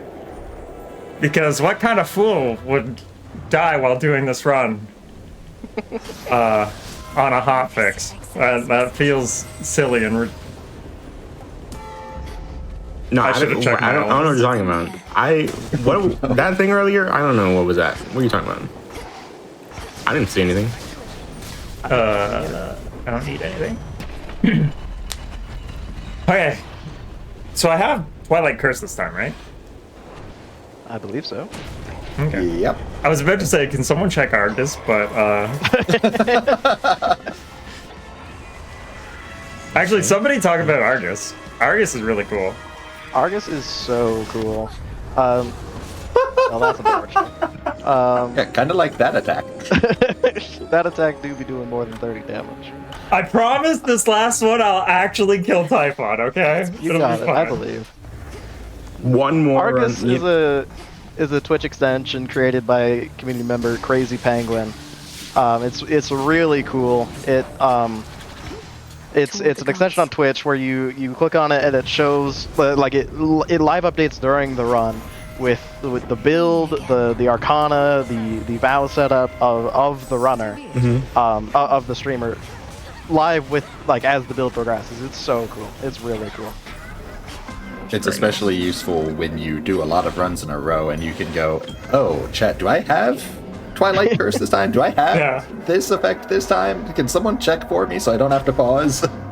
Was that this time or was that 3 runs ago? You know, like especially Yeah, when well- you're doing a bunch of them back to back. They all blend together. Yeah. Also, don't worry if you dying again just means that Typhon really doesn't want people to like leave before you beat them. You just make sure that like people stay till the end, so that way you can like see the full run and then you'll beat them in the end. Exactly. Yeah, True. Just going That's up for a fine. better finale. You know what I mean? Building suspense. Exactly. I like it. No. Hey, look, more Aries.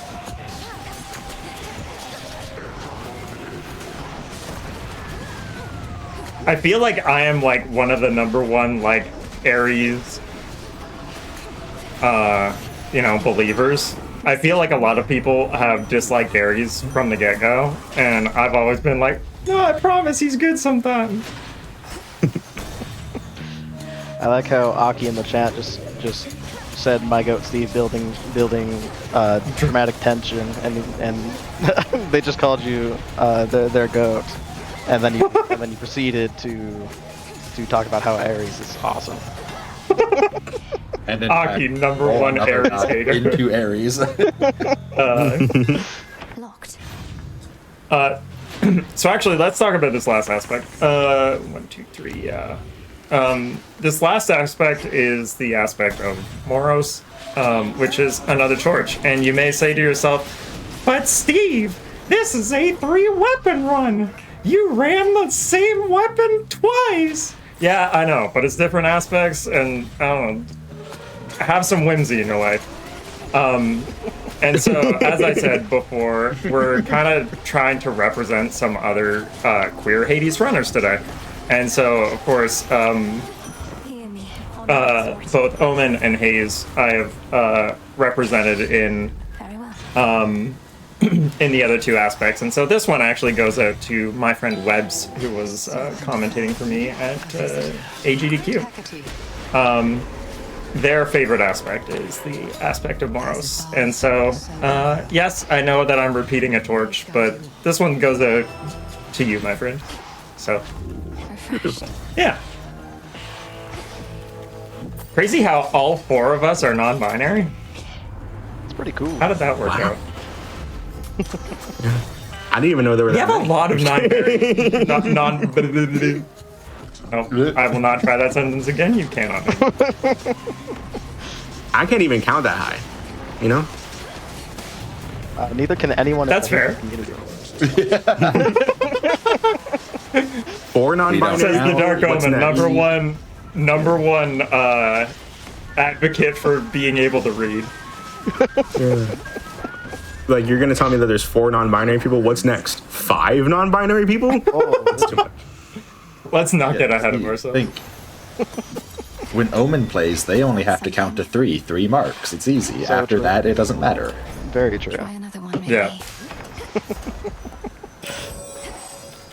Yeah, I guess, and I only count to 10 as an Argnos runner What's that? when my parry comes back. It used to be 12 too. Could you even count to 12? I couldn't. It was 15 before that. Oh, that's true. Yeah. Also, I'm gonna start saying have some whimsy in your life anytime that anyone disagrees with me on anything. Because of this run. Excellent. Do that. Truly, we are direly lacking in whimsy these days, I feel like. We truly are. I think that like we as a society could just improve if all of us were whimsical. And that's what Pride Month is all about, you know what I mean? Yeah, 100%.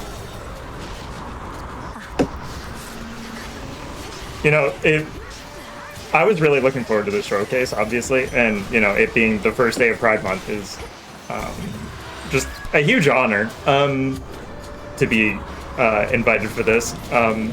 I will say, though, I totally forgot that, you know, it's not just Pride Month, and I also need to pay rent, so I almost forgot to do that today, but, you know, we worked it out. It's fine.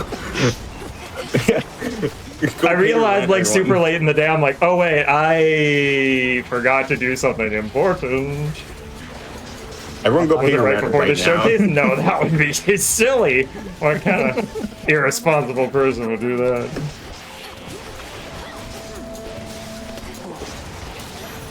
Okay, boyfriend is back again.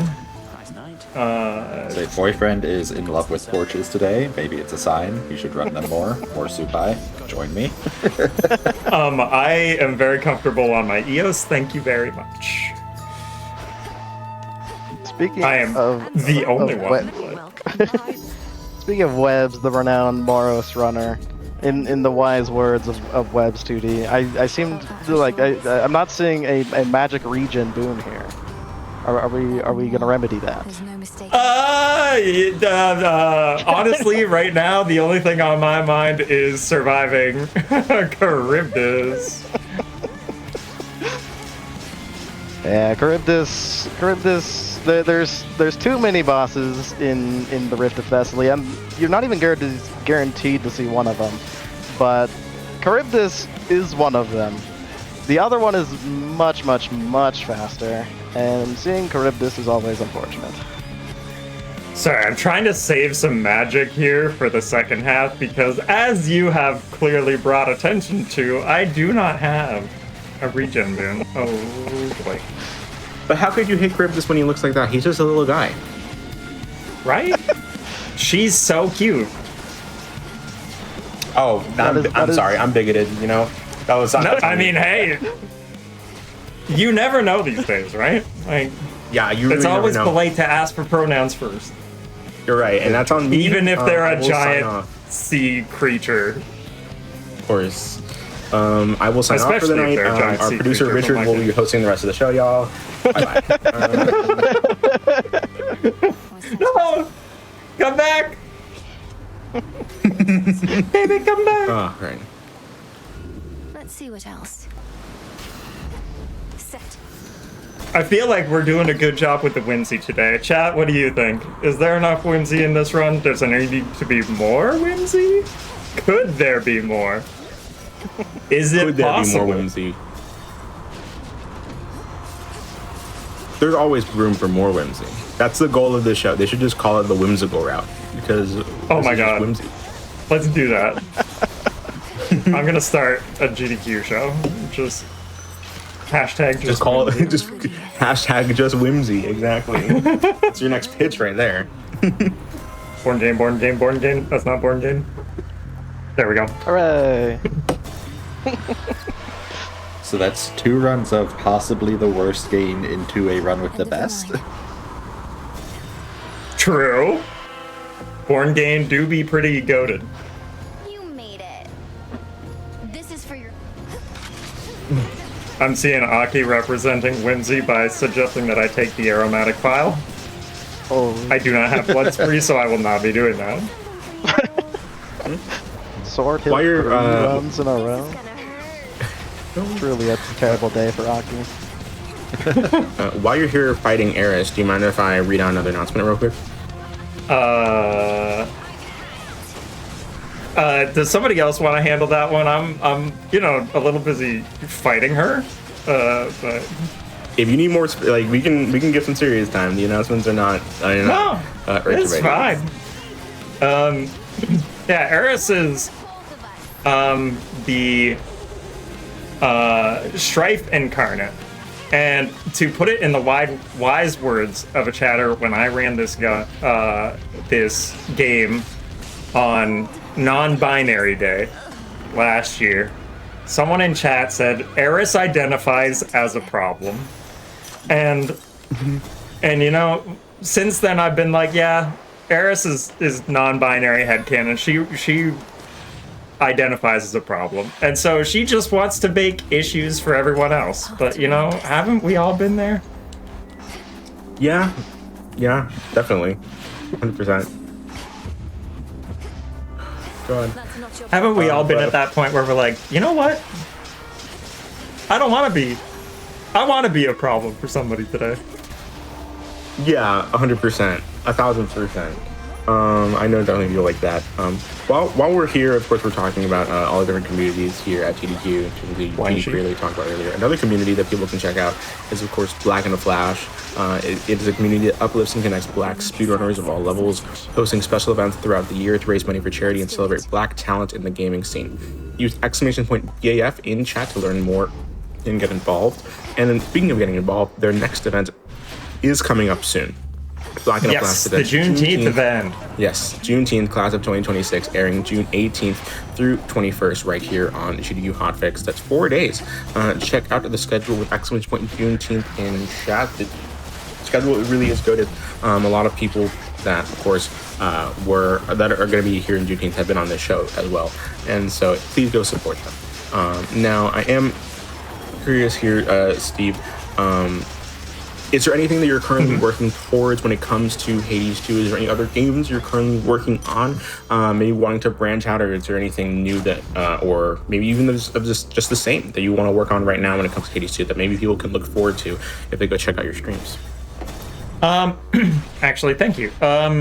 Lately, I have been trying to diversify and kind of move into other things because, as I said a little bit earlier in this stream, my goal when I kind of like started focusing on Hades speedrunning was to take the all weapons run to a GDQ, which I have done. So now I'm kind of trying to find something else that like really gets me fired up in the same way. And you know what, let's get some health back for no reason in particular. And so I've been learning Hollow Knight Silksong, which is significantly harder to pick up and do, but is I would say equally rewarding. Definitely, 100%. I can always see how difficult and rewarding that kind of game could be. Like a high skill ceiling, but high reward, high satisfaction kind of thing when you get it right. Yeah, absolutely. Do we plan on seeing you at SGDQ by chance? I wish. Unfortunately, I was not even able to apply simply because I'm out of vacation days at my job. So I was really hoping to go, and I would like to try to make it to more events in the future. AGDQ was kind of like my first taste. And so once I had that taste, it's like, you know, I can't just not go back. When people talk about how it feels to just be there, it is not... it's not an exaggeration. No, it truly is. Like, especially if you ever find yourself in the crowd for a particularly hype moment or a particularly hype run, the feeling is electric. And I think for me, the moment that sticks out a lot for me was the DK Bonanza, where Jadelyn and Fu were singing the theme song for that. Like, the entire stream room was just electric through that. Oh, quiet. 1000%. Honestly, the stream room was electric when you were doing this run. Like I just saw it the other night on GDQ TV, which is our rerun channel that I'll probably mention later as we're wrapping up the episode. But I remember seeing your run, and I'm just like, dang, the crowd is filled to the brim. It's beautiful. Honestly, like, when I was like in the run, like, kind of all of that ended up fading away at one point, and I was just like, I don't know how to describe it. It is an otherworldly feeling just being like up there on the stage. It is 100%. I agree, and to be able to, like, especially show off a game that's as big as this, really. Yeah, I suppose. I don't know. I'm not good at talking up myself, so thank you.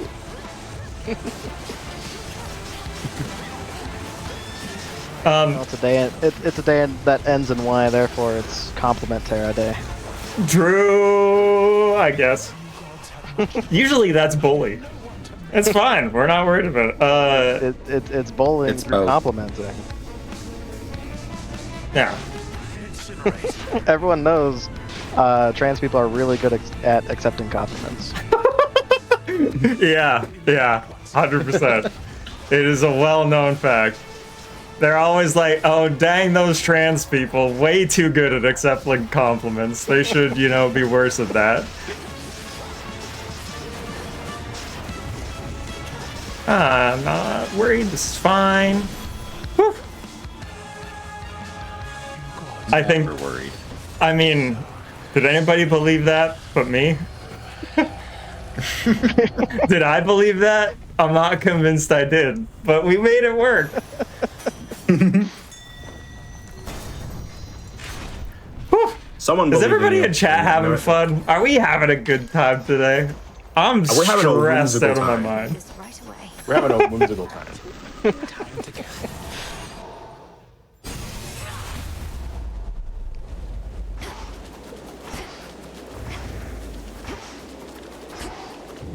Whew.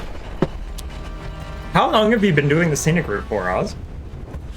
My first episode was on September 22nd of last year. This is episode 19. Oh, you are coming up on a year. Oh my god. Yeah, it's gonna be amazing. The fact that I'm even at nearly 20 episodes is absolutely absurd.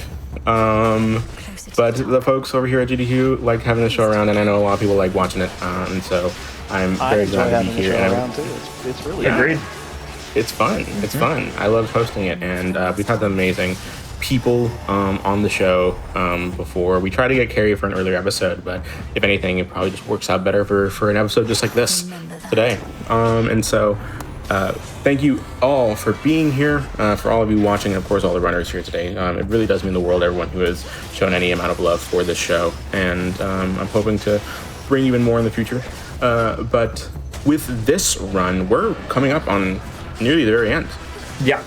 We only got this room, and then we got one mini boss, and then Typhon for real, for real. And I feel compelled to point out that way back in Region 2, we picked up this keepsake called the Fig Leaf that has a chance to skip an encounter in each region. And, you know, in this region, it seems to have failed to skip one, as is typical, honestly.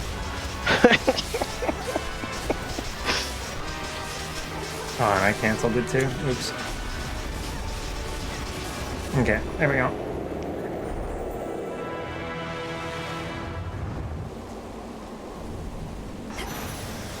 In the name of Hades. Surely this is Cherish Heirloom, right? No, Weed Killer. You know, Weed Surely. Killer's good. Full embrace. Killer's good. Surely it's cherished heirloom in the end shop, right? Yeah. Actually, wait, I don't have a Demeter core, do I?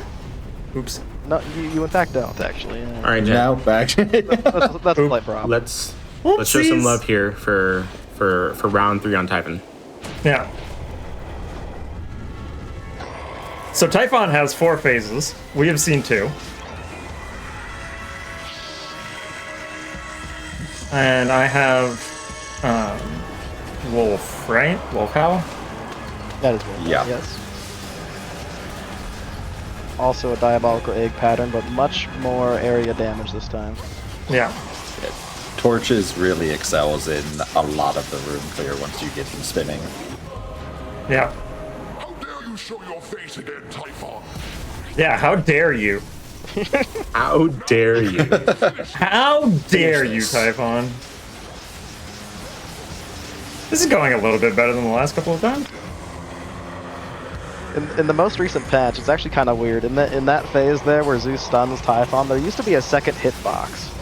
And Typhon would be taking double damage. They actually removed that in the most recent patch. It was very odd. So is Typhon the beast or is Typhon the tongue? I'm confused. Yes. Okay. Yeah.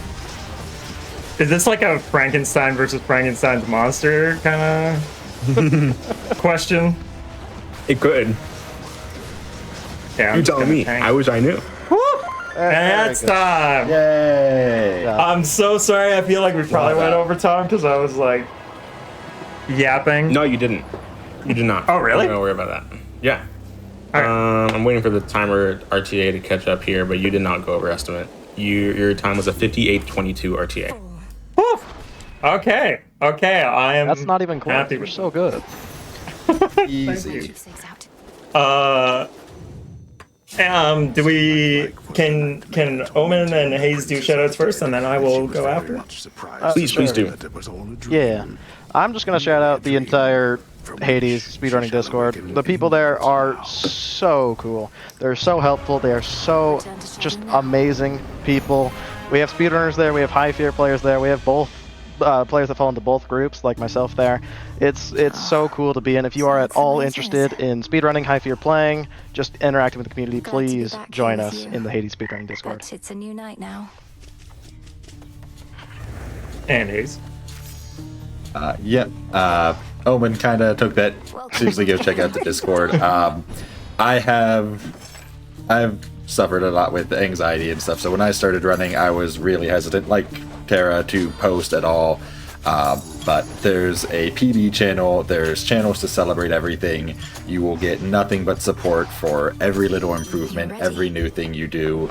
There will be someone there cheering you on, willing to help out, willing to explain things, or willing to just give you a pat on the back and tell you, good job, keep at it, I believe in you. So huge shout out to the community for honestly just throwing open the doors and welcoming some of us and really giving us a place to be at home and share our love for this game, because it is a really great game when you get down to it.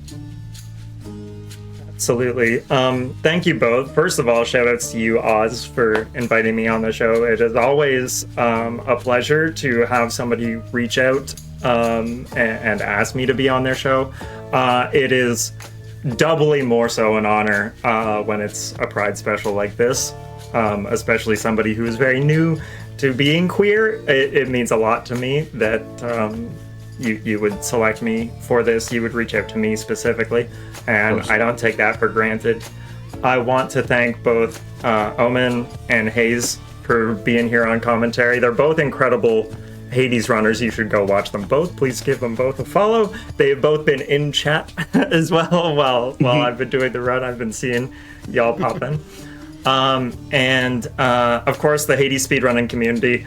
I want to thank the Frame Fatales and my Silver Sisters in that community for supporting me. And I want to thank my own community at the Roar 104. But I think the most important person to thank is you. Like, you watching this right now. It is some of us out there, like, I know it's Pride Month and everything, but I know that some of us out there, myself included, are not able to be ourselves in every situation where we can be. And it's really unfortunate. For those of us who cannot be ourselves at work or with family or with friends, it makes life very, very difficult. But I want you to know that GDQ and the communities therein around are places where you can be you. You can pop into the chat and you can be the person who you are. You can be honest with yourself and with this community, and we will all love you for it. And so even in the toughest moments, I want y'all to know that there is places where we are welcome. We are not alone, and we never have been, and we never will be. Thank you for tuning in, and hopefully I'll see you soon. Thank you so much for those amazing words, Steve. They have never been more true than now. We are stronger together, y'all. And remember what we said earlier, it is never too late to be the person that you want to be. So with that being said, we will be right back for one last run of the night. It's going to be Deltarune Chapter 4, All Recruits by Ashley. Ashley is with... Hello again, everyone. I hope you're all having a wonderful, wonderful first day of Pride and a wonderful night here on GDQ Hotfix. My name is Ozmourn, and this is another episode of the Scenic Route. If you are just now tuning in for the first time, the Scenic Route is a show that is all about glitchless and no major glitches runs, or runs that just naturally have little to no glitches in them, like we saw with Hades and, of course, Celeste earlier in this episode. But here we are with a tried and true glitchless run to wrap up our night of our celebration of the first day of Pride. We've been seeing queer runners run queer games, and of course this one is no exception here. We have Ash Mikta with Chapter 4 of Deltarune, one of the most popular series of all time on our channel, Deltarune, one of the most queer series of all time, that has amazing representation in both games. And so please, Ash Mikta, take it away. Hey. Hello everybody, my name is Ash Maikta, and I'm so honored to be here on GDQ Hotfix today to showcase Deltarune Chapter 4 All Recruits Glitchless. It's a mouthful, I know, but basically it's the 4th chapter of the game and we're going to recruit all the enemies, which is basically the pacifist route. So I'll give my commentators a second to introduce themselves. Hey, I'm Trinky. I've been playing Deltarune since Chapter 2 came out. I've been speedrunning for many years now. And I've been focusing on Chapter 4 since Chapter 4 came out, so I'm very familiar with this chapter and I'm very excited for you all to see it. And we have Ender as well. Yeah, hi, my name's Ender. I've been running Deltarune and Undertale since Chapter 2 also released as well, but I've been a huge advocate and a huge fan of the All Recruits route for Chapter 2, 3, and 4 since it first was introduced back in Chapter 2, so I'm really excited to see Ashley do all this. Alrighty, and with all that said and done, timing starts when I press Z on here. This says yes or whatever. You can't read it, it's Japanese. Anyway, so 3, 2, 1, go. And we're off. So this is the 4th chapter of the game, the most recently released chapter. It's very interesting. It's very fun. It's got like, well, it doesn't have a lot of glitches. It has the same glitch over and over again, but we're not going to be doing that anyway because it's glitchless. So we get to see all of the I can't believe we're already sealing the fountain. I know. That was quick. Wait a minute. Yeah, we're not supposed to do this at the end of the we're chapter. done. We're done. Oh, that's it? Cool. Okay. Light world, yep. Cool. Yeah. We got this. All right, And we're home. That's it. Yep. We can go to sleep. Let's go. All right, so we're playing with completion data or in a new game plus state, so we can just immediately turn around and go right back to sleep and skip the entire really long light world section because we don't have time for all that. I know it's a scenic route, but you know we don't want to see too much scenic. That strat does not work in real life. I've tried it. Sleeping away from the plot does not work in real life. Just so you know. That is true.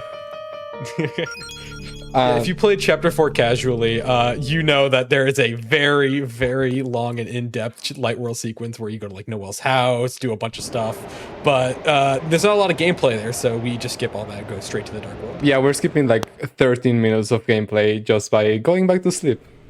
Once again, do not try this in real life. And as you saw here, one of the main mechanics in Chapter 4 is gonna be the pianos. You're supposed to go around and find solutions for them, so you can play the solution and open a gate or do something else. But we just know the solutions, and we can just play them at any time, so it doesn't matter. We don't have to. Yeah, go it's called find them. cheating. We're skipping required gameplay. Wow, I can't believe we're doing that on the scenic route, guys. That's crazy. Whoa! What's going on? Ash, why'd you get hit by all those? Oh, I'm so glad you asked. Well, it's actually much faster to get hit by the swords than to progress through the entire thing, because it wants you to get hit by the swords, right? But at the beginning, it's really easy to dodge, so we get hit intentionally, and I got bad RNG, so it took a long time. But yeah, basically, it's faster to get hit by the swords than running through normally. So Yeah, if you go all the way to the end, there's a special cutscene that you can have there, but it takes a while, so we don't do that. that's most things in this game. There are a lot of things you can't do, but we don't do them because they lose time. If you don't know anything about Deltarune or speedrunning as a whole. This game has a lot of choices, except we only make the fast ones. Exactly. That's true. It also And has if a you lot of haven't- cutscenes and we just sit there and watch them. Like that one that was just there. And if you haven't played Deltarune, chapters 1 and 2 are free, like mostly in all platforms, so you should definitely give it a try. We all love this game. Real quick note right here, we are going up a bunch of staircases. They have really weird collision, but to make sure that we can keep speed on them, we're going to hold up and down at the same time once we get on the stairs to gain speed as we go up them. We don't know why that works, Like it just does. It just is. Yeah. First fight though. Okay, and in all of the fights that we're gonna be doing in this chapter, we're gonna try to recruit the enemies. To recruit an enemy, you need to spare a certain amount of that kind of enemy. So the first, we're gonna go here and spare these 2 ways, and we're gonna be doing that across the entire chapter. You'll notice that when Ashley recruited them or friended them, because it's JP, they have like a little counter next to them. So there was like 1 out of 2, 3, 2 out of 3. That's how many you need to spare in this chapter to recruit them to your hometown. So we just did 2 out of the 3 great ways that are required. We'll get one of the other ones later. Yep.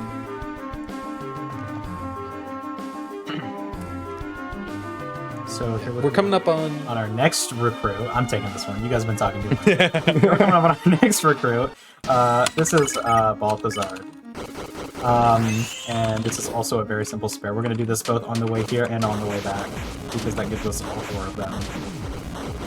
That gives us 4 of the 5 of them, yes. 4 of the 5 of them, excuse me.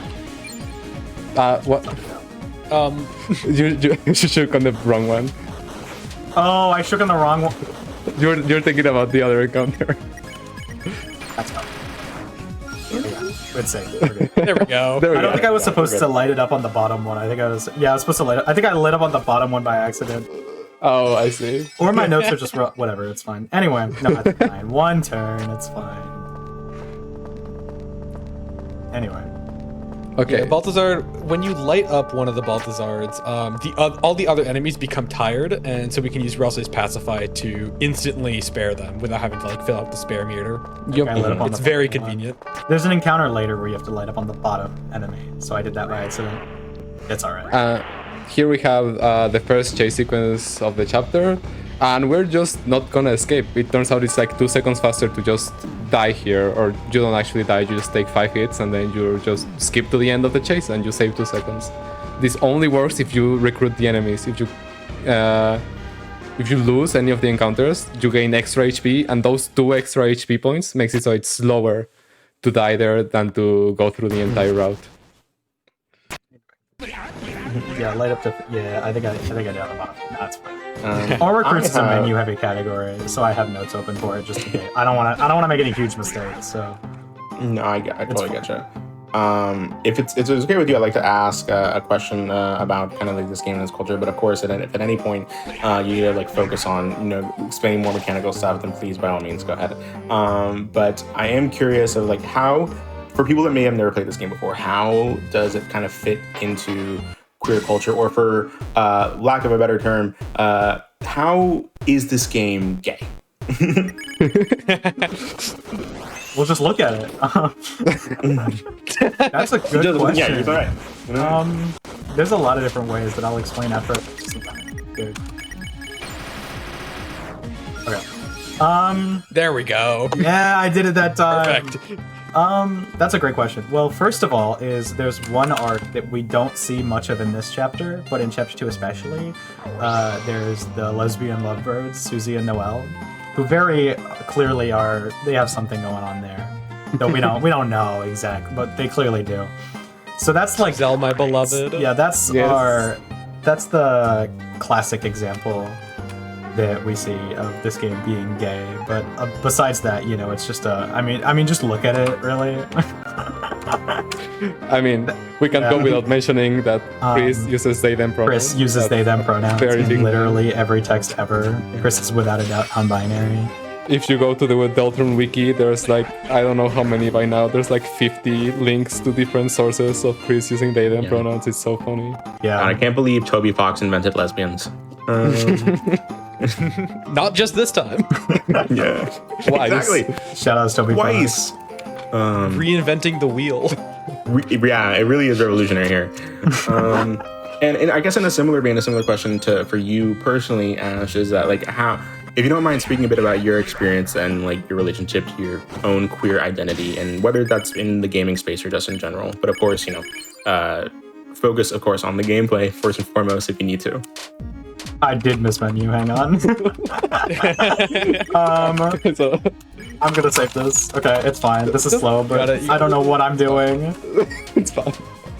Couldn't tell you. Typical 3-turn Gwei here. No, nothing to see here. Wait, this is just- Deltarune really doesn't leave a lot of room for heartfelt speeches, does it? Okay, what were you asking?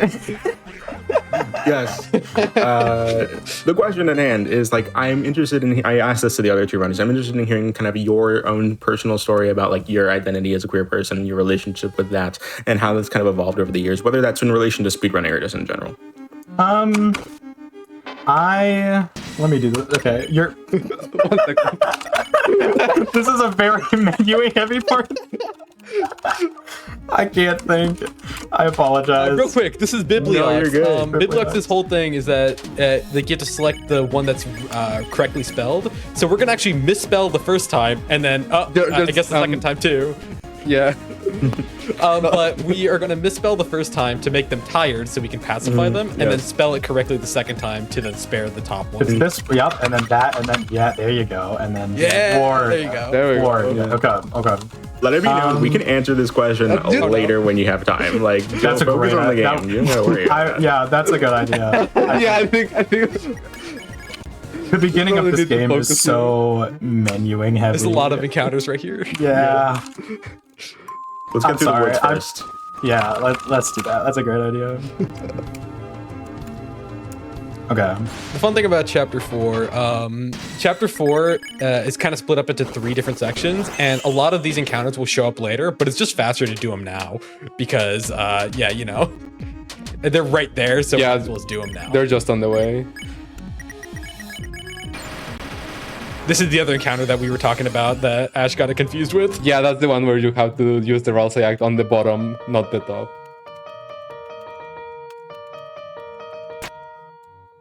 Okay. There we go. All right. I can lock in now. So, to answer your question, yes, personally, I identify as transgender. I discovered a lot of that through my time in the Deltarune speedrunning community. In fact, when I entered this community and first made my mark in it, I was an entirely different gender, simply put. And just kind of over time from playing this game and interacting with the community, love the community, by the way, I definitely found a lot of myself. So this game's made a big dent in my life in a lot of ways, and I'm very happy about it. 100%. I mean, I know a lot of queer people who really flock around these types of games because it's made by queer people, arguably for queer people, and have a lot of queer representation both in Undertale and also Deltarune. And so being able to see that kind of representation here, not only with the game itself, but also with the runners we see on this episode, it means the world. So really, thank you for being here. Thank you so much for having me, and now I need to lock in again because this fight's really hard. So here we have Jackenstein. Jackenstein introduces a whole different way of interacting with the game, which is Dark TP, or the Dark mode, where the only way you can get TP is by collecting these pellets that you'll see across the mazes. And Ashley is gonna be trying to do here the fastest route throughout the battle to get in second fastest. to unleash. The second fastest route to the battle to get unleashed 3 times and end the battle. But it is really hard, and we are using a special act that you unlock in New Game Plus. That's called Scaredy Cat. Scaredy Cat makes it so you move a lot faster, but you also take a lot of damage. So Ashley needs to be very careful here to not die. Yes, I do. Yeah, Chris is the only one who can actually do the unleash and also the scaredy cat act. So if Chris dies, then we lose a lot of time to get them back up.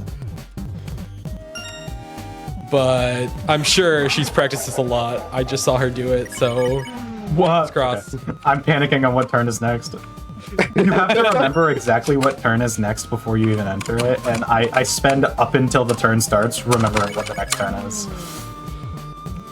Yeah, all of these turns are pretty much on global cycles, so even if you're slightly off, everything gets thrown off, and you have to figure it out on the fly. Like right there, yeah. Speaking of which, we're good.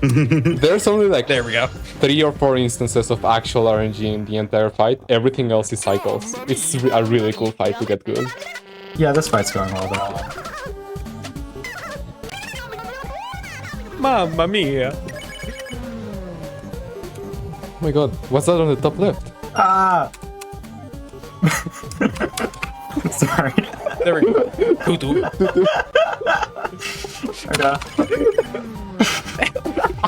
Just speedrunner noises. Sorry, buddy. Oh, that's great. Wait, good cycle, wait. Can we get optimal? Oh my god. Hey! Yo!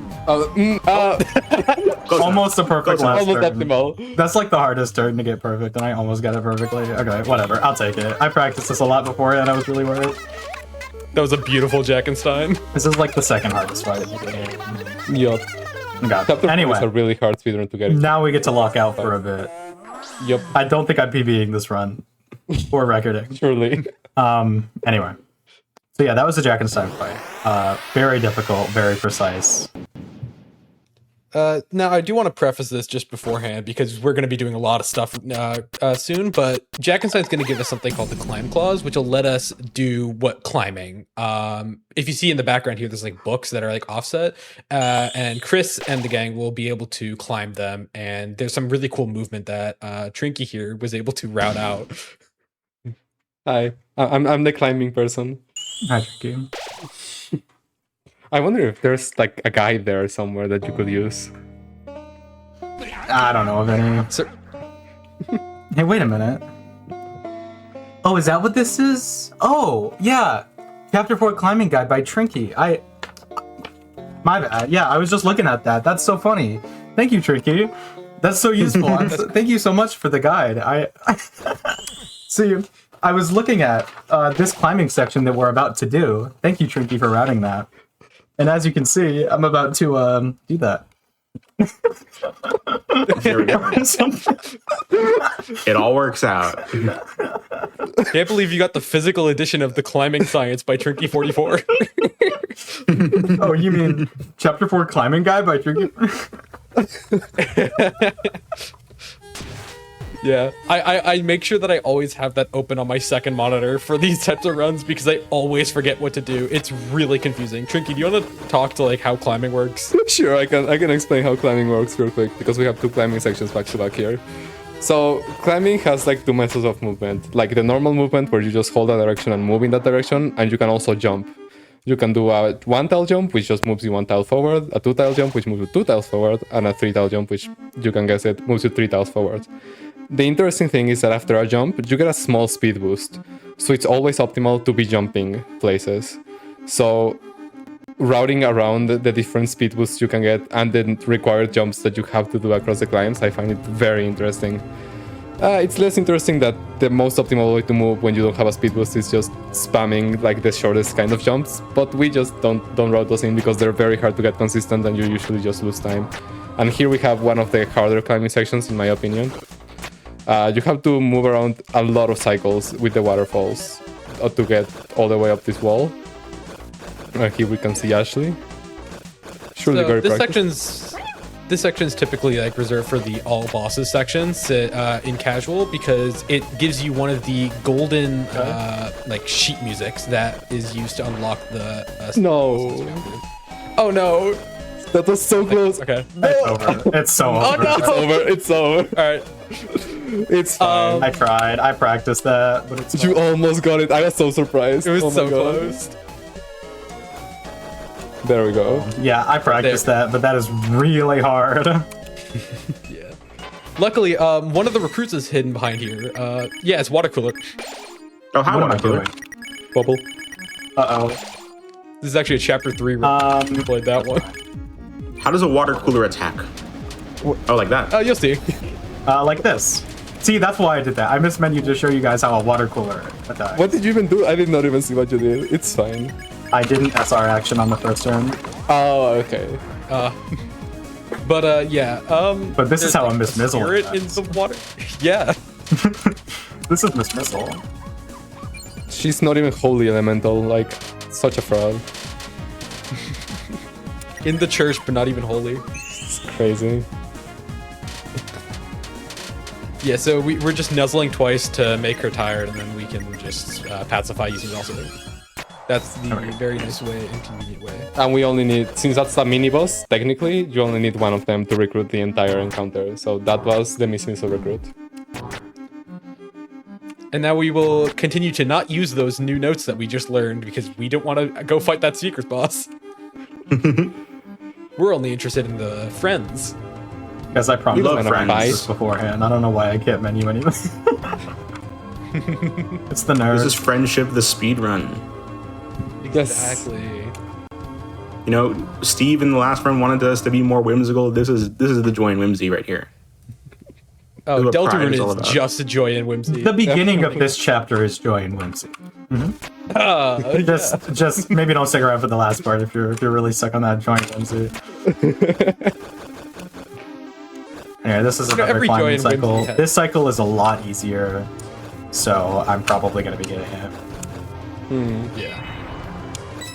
we're heading up to play grand piano, actually, the organ piano, because for some reason there's a door that's locked behind. Or I won't get it because I must to climb. Oh, what can you do? Actually.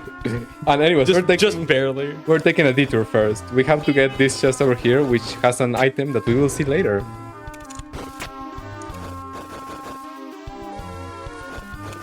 So yeah, this entire section is, again, on a global cycle, so we are trying to get to a very specific point. Yeah, there we go. To kind of avoid these waterfalls and not lose a bunch of time. Oh, hey, there's the grand piano. Wait, why are you going past it? I don't want to play. I don't know how to play. We don't have I don't know how to play time. the piano. 3 water coolers. 6 water coolers. Whoa. Many water coolers. Oh, you got the bad RNG. That's crazy. So in this fight, there's a 1 in 2 chance for every missile. Those are the missiles that to be asleep. And if you get one of them asleep or both of them asleep at the beginning, so like a 3/4 chance, you save a turn. Unfortunately, Deltarune is mean right now, so both of them were awake and we have to spend 1 turn getting TP. Pretty fun. I mean, we want to see as many. We're seeing as many turns as possible because we are on the scenic. We are on the scenic route. Yeah. Of course. We are on the scenic route. It's right, left. Yeah. Why is there one suspiciously looking green book? You'll see in a second. It's anybody's guess. I mean, it opened the door. Oh, wait. Who could have seen that coming? Wow. This was actually totally foreshadowed in the cutscene like 10 minutes ago. That's crazy. I thought it was green because it could be placed there. Hey, Susie, can you place it there? Nah, she already picked it up from there. Oh. I think it's green because it's Gaster. Oh, wait, who's that? Oh, you know. You know? We know. Yeah, you know. Anyway, we have a cutscene we know, here. yeah. Oh, It's we a have to long play some cutscene. beautiful music? Yeah, we're gonna play some music. Yeah, I'm excited. I didn't This know is we just a could play 2-minute cutscene for the most part, so I'm gonna. No take a second worries. and actually, Yeah, everyone get some water, stretch a yeah. little bit while this beautiful music is playing. I am gonna remind folks here about something that I said earlier, that is Frame Fatale's game jam that is happening this month. The Frame Fatales is a community supporting women and femmes in the speedrunning and gaming space, and it's hosting Frame Jam, a game jam running June 5th through 21st with team building starting June 1st. That's today. So !FF in chat to learn more if you want to check out all the different games that people are building for this game jam. It's going to be absolutely amazing. And so please check that out if you qualify for the Fatales community. And of course, there's Flame Fatales coming up in September as well, which is going to be absolutely amazing. And so with that being said, Ashley, while we're here, I am curious about your relationship with this game, both Deltarune and the Undertale games, both the games in the series. How'd you get into it, and how has the speedrunning aspect of it kind of like played a role in your life in the past few years?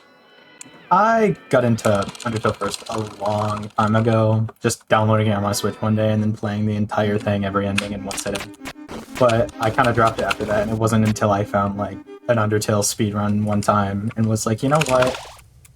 This looks fun. And I decided to re-download the game, but on Steam, and play it, and it was absolutely incredible, and I fell in love with it immediately. And it wasn't until later when Chapter 2 came out that I decided to start speedrunning Deltarune, because I actually thought that Deltarune was a boring speed game at first, before Chapter 2 came out. It's one of my funniest facts. I thought that Chapter 1 was boring and stupid, and then I got world record in the category like 2 years later. So... the irony.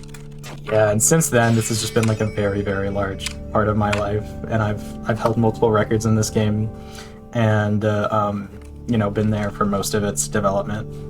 It's quite impressive about all the different categories that you run. Is there a category that you specialize in or prefer over the others? I'm the best at Chapter 1, really any percent, but really all the categories within a chapter are kind of the same. But I'm definitely the best at Chapter 1.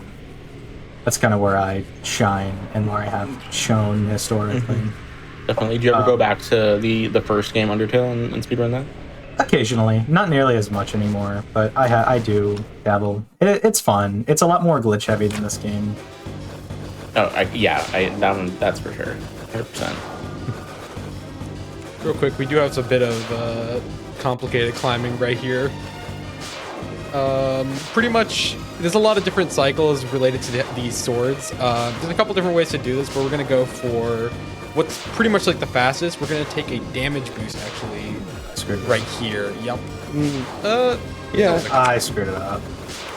Yeah, so You this climb is very interesting. There's actually like 6 different cycles, and all of them work together across the entire climb. So knowing where you can damage boost, where you can't damage boost, where it's best to just wait, it's very interesting. This is one of the most complex climbs in the game. I think I climbed up a tile when I wasn't supposed to. But that just shows how easy it can all go wrong. It's just I climbed up an extra tile than I was supposed to at one time, and the cycle was gone. Yeah, that's what happened. Yeah. So Global cycles, man. You hate them. But you And there's scraped just away nothing I with can 1 do. life, which definitely made me nervous. yeah. Yeah, the I sorcerer got won't through kill though. you from more than 1 HP. Yeah, You should I will do it? first Should I get do down it? to 1 Should I HP and do then it? kill you. Should I do it? Yes, do it. Anyway, Oh my God, what happened glitches in my glitchless speedrun. I can't believe this. That one doesn't save any time, but it looks really funny, so I decided to do it. It's worth it. Yeah. Those 2 rooms are in the same room, so you can just wrong warp and then be at the bottom.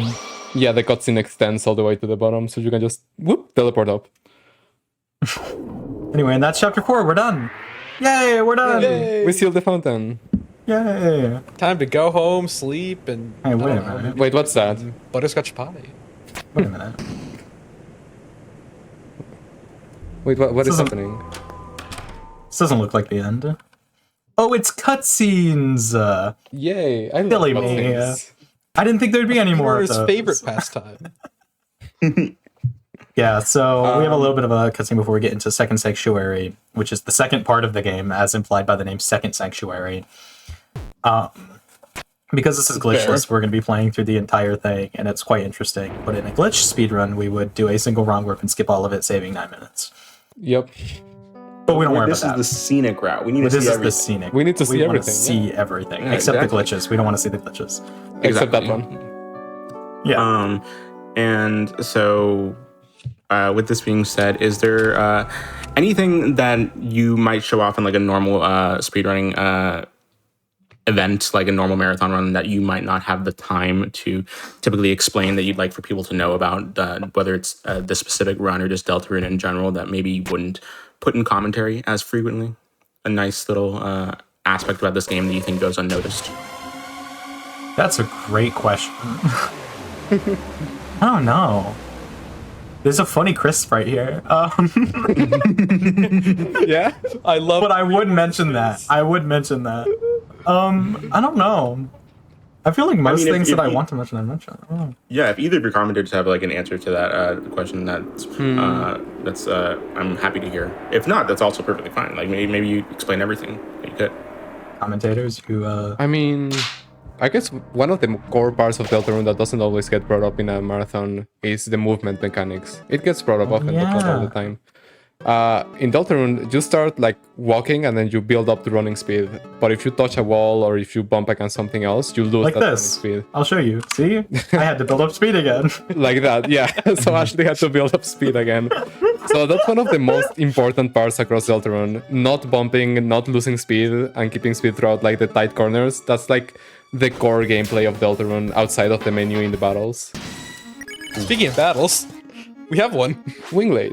This is So Wingblade's spare is pretty much just 2 Suzy Chris combined actions that does 60% TP on both of the enemies at the same time. And so just 2 of those, and we can just spare both immediately. How convenient. Like that. And that's the full recruit. We only need to do that encounter for Wingblade. That's very convenient because I'm pretty sure there's no other Wingblade encounters on the way. I mean, no, we're isn't there doing that Deep Blade one- later. Oh, that's right. Yeah. I forgot. Small detour here, though. Yeah, we're just gonna like smash a bunch of bookcases. Who cares about knowledge? I forgot this was in the route. Oh my god. Yeah. Grab the chest. Okay, wait for it. All right. No. Locked in Nope. here? Oh. Nope. Nope. No. Nope. Nope. Didn't think so. So, during this fight, do you want to go in there?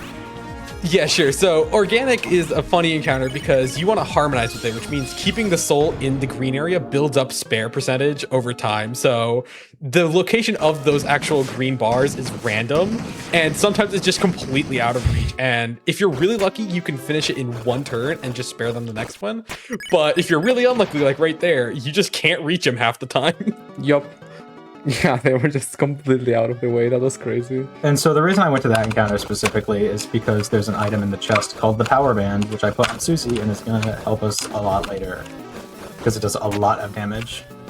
Yeah, that's like +4 strength, which is, it translates to a lot of damage. You'll see a lot of damage. A lot. It translates to a lot. But we're friending everyone. Why would we ever want to hurt anyone? Oh no, you're right. Wait, what well, do we use this for?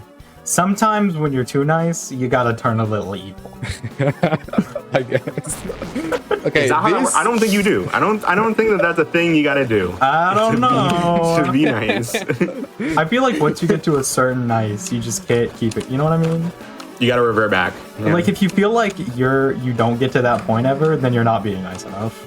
Is it like one of those like graphs where it just goes like up and down? Like you gain a certain amount of niceness, and then at some point you just keep going to the other end, and then it comes back down. Yeah, yeah, exactly. Yeah. This is actually a reference to how everyone plays Undertale, where they do the true pacifist route and then immediately go and do no mercy and kill everything. That's true.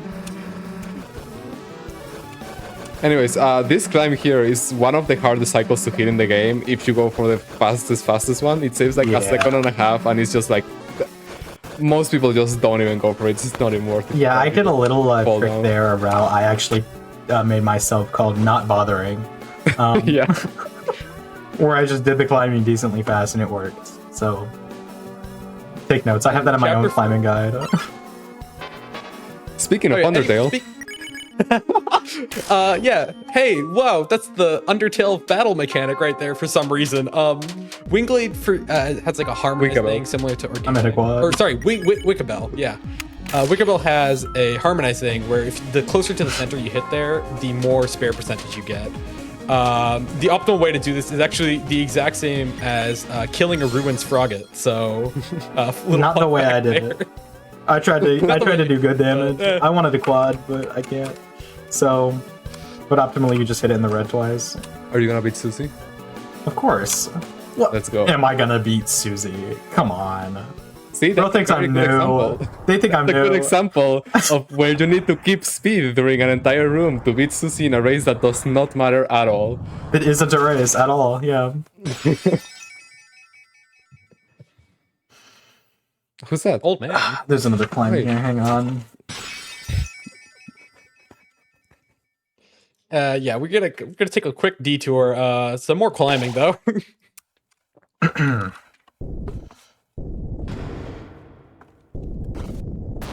Oh, this climbing is so cool. Hi, I like climbing. Did you guys know I like climbing? I like climbing, by the way. Don't make me pull the guide out again. This climb is very interesting because there's... Oh my god, there's so many things to take into account. So first of all, you can come into this fight damaged if you don't save right before it, which is optimal for a strat later. But you can come in damaged, so you need to route around the damage boost that you can have. So you can have no damage boost, or you can have like 10 damage boosts, and each of them is a different route that you can do if you're crazy like me. But most of the time, all it comes down to is killing the tiny balls by jumping into them. If you jump into one of the enemies, you'll just slash them and they won't do any damage. And there's a Wait, you're telling me they slash them? Oh, they slash them. Oh, I get it. I get it. Get it? Like, I get it. Like oh my god. Non-binary pronoun. Surely we won't base an entire theory around their pronouns and nothing else. I forgot about that. Oh my god. Yep. The Deltarune community can get a bit funky. Anyway, that climb was probably fine. Just a little funky. That climb was fine. Yeah, that was good. Silly with it. Don't worry about it. It was fine. I don't. That doesn't sound like it was fine. You sound upset. You sound upset. I can't believe you saved before it. I mean, that was fine. I was gonna save again. I was considering it. No, why would you save again? So anyways, there's a strat coming up where you definitely do not want to save. Which is what you would do the other climb damaged. And we're gonna see it soon. Yeah. Yeah, so we're gonna like try and like catch Gerson here, or sorry, not Gerson, the old man. What is a spear of justice? But- Or... Oh wait, no, that's Shut up. Different game. Oh my god. hammer of justice. Oh, a fun little fact here. There's actually a accessibility feature where if you don't have stereo headphones, Susie will ask you if you hear the right direction, and if you answer wrong, it'll just skip the entire section where it depends on directional audio. Oh, Which we're just gonna do for time save. We're just gonna do because it's easier. It doesn't even save time. I guess it saves like 2 text boxes. That's time. That's time. No, that's true. But this is that's Scenic like Route. a million years in speedrunner time. True. It's like a whole 2 frames. Oh, speaking, we haven't even talked about. We have to talk about that after this. Yep. Anyways, Oh boy. this is the. Wait, what are you doing? Wait, Ashley. Um, Ashley, you're supposed to block the bullets. Oh, okay. Actually, you're really bad. Ashley, no. Like you have to. No, Ashley, what are you doing? Oh, what are you doing? okay. Oh my god. Dude, I practiced this. Oh. No, I didn't. So, anyways, remember that strat where you wanted to be damaged? Yeah, it's that. This is called Susie Death 2 because we have Susie Death in chapter 1. You. Tension. There's an entire phase of the. Okay. There's an entire phase of Fake Gerson before this that you can just skip by killing Susie. Yeah. Fun fact, the turns are still like the first phase. This is like still turn 2 of like the entire fight. You just skip like a part where Susie's like, please don't attack us, it's us, don't you recognize me? It's a lot faster, I think. How much does it even save? I don't even remember. It's a lot. And the end goal is to get to 80 here, and if you saw that, we used the item that we got on the waterfall climb. That was a tension gem where we got 50 TP, which is a lot of TP when in a dark fight like this one. So we just do like 3 turns and fully skip the fight by using Susie's ultimate heal, which just ends the fight, starts the cutscene. I'm like pretending to menu confidently and not menuing confidently at all. So yeah, if you were doing a glitch run, you would be skipping the entirety of this section. So you could use that tension gem later in the run because there's a lot more dark fights that'll save some turns by using that. But right here is the most optimal when we have to go through this fight. I need to make sure I know the menu. Stu, I don't want to embarrass myself. I'm gonna menu 2 encounters right, I promise.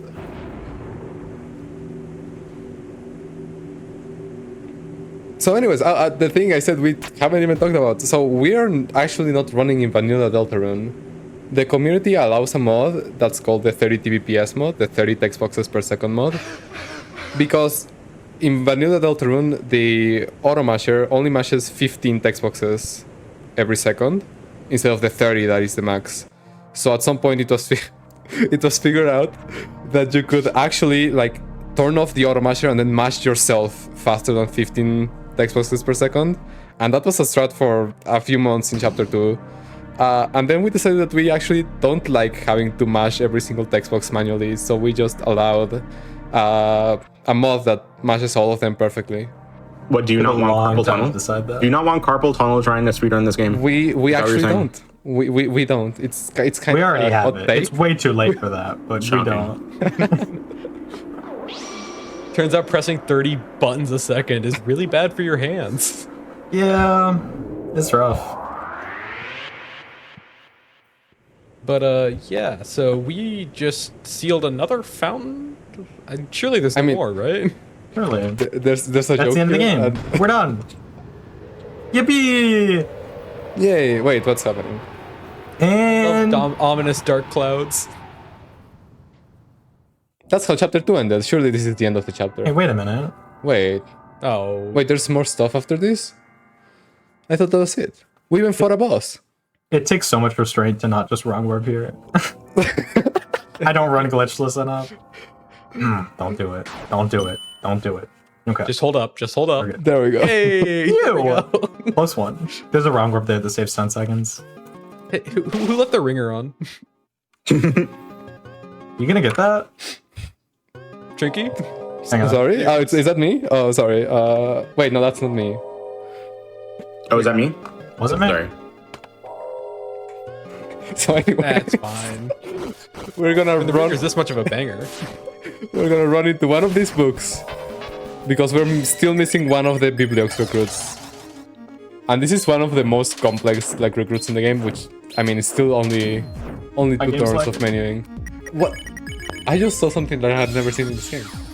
Is that normal? I might just have never been paying attention. No idea what you're talking about. So I'm There- still there was- there smiling, was- babe. There was an annoying dog in the pages of the book. That might just be normal. I might just have Oh, never paid attention. that's probably normal. That sounds like a Toby That's- Fox thing to do. I That'll, wouldn't know. that'll probably be normal. You know, I have the record in this category. I played it quite a lot. I have never registered that. That might just be normal. Obligatory. There are way Trinky, too I have many record in this types. category mention. We can't take you anywhere. Hold on. Okay, Oh, no. sure. No. Absolutely not. Yeah, the same thing applies to the that was in the organics in Second Sanctuary applies here, where you can technically two-turn it if you're really, really lucky. Don't- but, don't. No.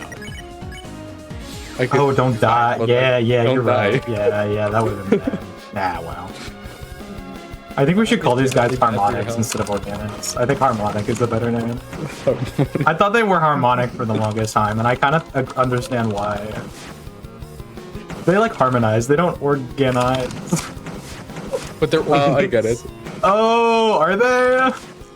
Yeah, they're like the organ pipes. That's why it's playing that sound. Oh, I get it. I was thinking like a Yo, I harmonic. get it. Haha. I understand. I'm gonna. I Understand. actually didn't know that. That makes more sense. Man, isn't Toby Fox so punny? Oh, I get Anyway. it. That's funny. Oh, because it's funny, but a pun. Oh, I get it. Anyway. So, anyways, here we're gonna meet Jackenstein again. Do you guys remember Jackenstein? We love Jackenstein. Yeah. So remember here Jackenstein. for the climbing section, it's actually faster to tap rhythmically rather than just holding up. It saves too much time. I don't know why it's coded like that.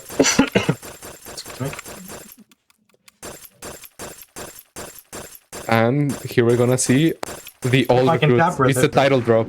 It's the title drop. All recruits. The payoff. Oh no, Jack! No. Jack! Shoutouts to Jack. Hey, he's alive! There they all are. And that's all the recruits. Yippee! All our Yay. friends. Wait, where's? Nah, I'm kidding. Ah, I gotcha. I gotcha. I got Probably would have gotten me, but I always count them because I'm so paranoid. Classic. Uh, So we have a lot of it's, cutscenes a good, it's a here. good check. Before we get into like interesting parts. You telling me you telling me the first 40 minutes of this run where it was not the interesting part? Is that what you're Nope. saying? No. Oh, boy. They weren't. That's wild. That's wild. It was a Seems pretty warm-up. interesting to me. Oh, we've got a lot more where that comes from. Chapter 4 is the chapter that just keeps on giving. But first we have to hold up for a little bit. So, what's everyone's never mind. No. What's up with airline food? So what's up with airline food, huh? What is the deal with airline food, you know? What's everyone's favorite Deltarune chapter? 4. I haven't played the game, so I don't know. That's crazy. Shockingly? No. That's I crazy. have played Undertale though. I just haven't played Deltarune. That is a completely different game. Yeah, it's true. You gotta play Two Deltarune. separate series. I really do. You're getting spoiled. It is true, although I have not processed any of the information that I've seen today. But also, it's in Japanese, so it's like, you know, That's Oh, true. true. That's true. yeah. Don't worry, we won't spoil anything. I'm sure. Tell me, chat. What are your Pride Month plans? I want to know. What are you doing this month to celebrate Pride? Ooh, I know. What are you? Can doing? I go? Yes. I'm gonna be gay. What? Nice. That's crazy. That's crazy. Yay! Do that.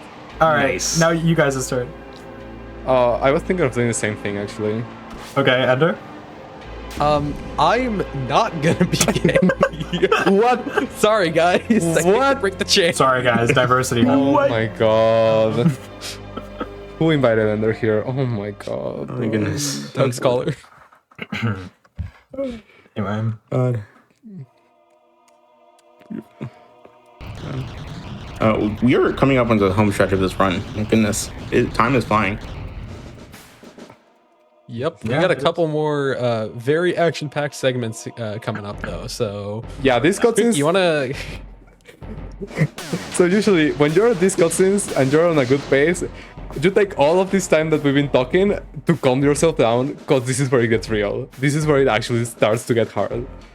We have 2 more climbs that are probably the hardest in the chapter, and obviously the final fight. They're probably not the hardest, but Miss they're up Mizzle there. climb solos. They're very special. That's They're a very good easy to take. mess up. That's a good take, actually. Miss Mizzle climb is That's very because hard. we never practice it, so that's why it's very hard. But Maybe that's it. Whoa, frames? wow, wait, Animation? this looks so cool. Whoa. Surely this is nothing bad. Surely. The ominous dark pillar. Y'all don't have one of those? There's one outside Where did the my house right now. ominous dark pillar go? It's around here somewhere. Ah, well, I'll find it. I lent it On to the a shelf, friend. you know. Everyone go to your local ominous dark pillar.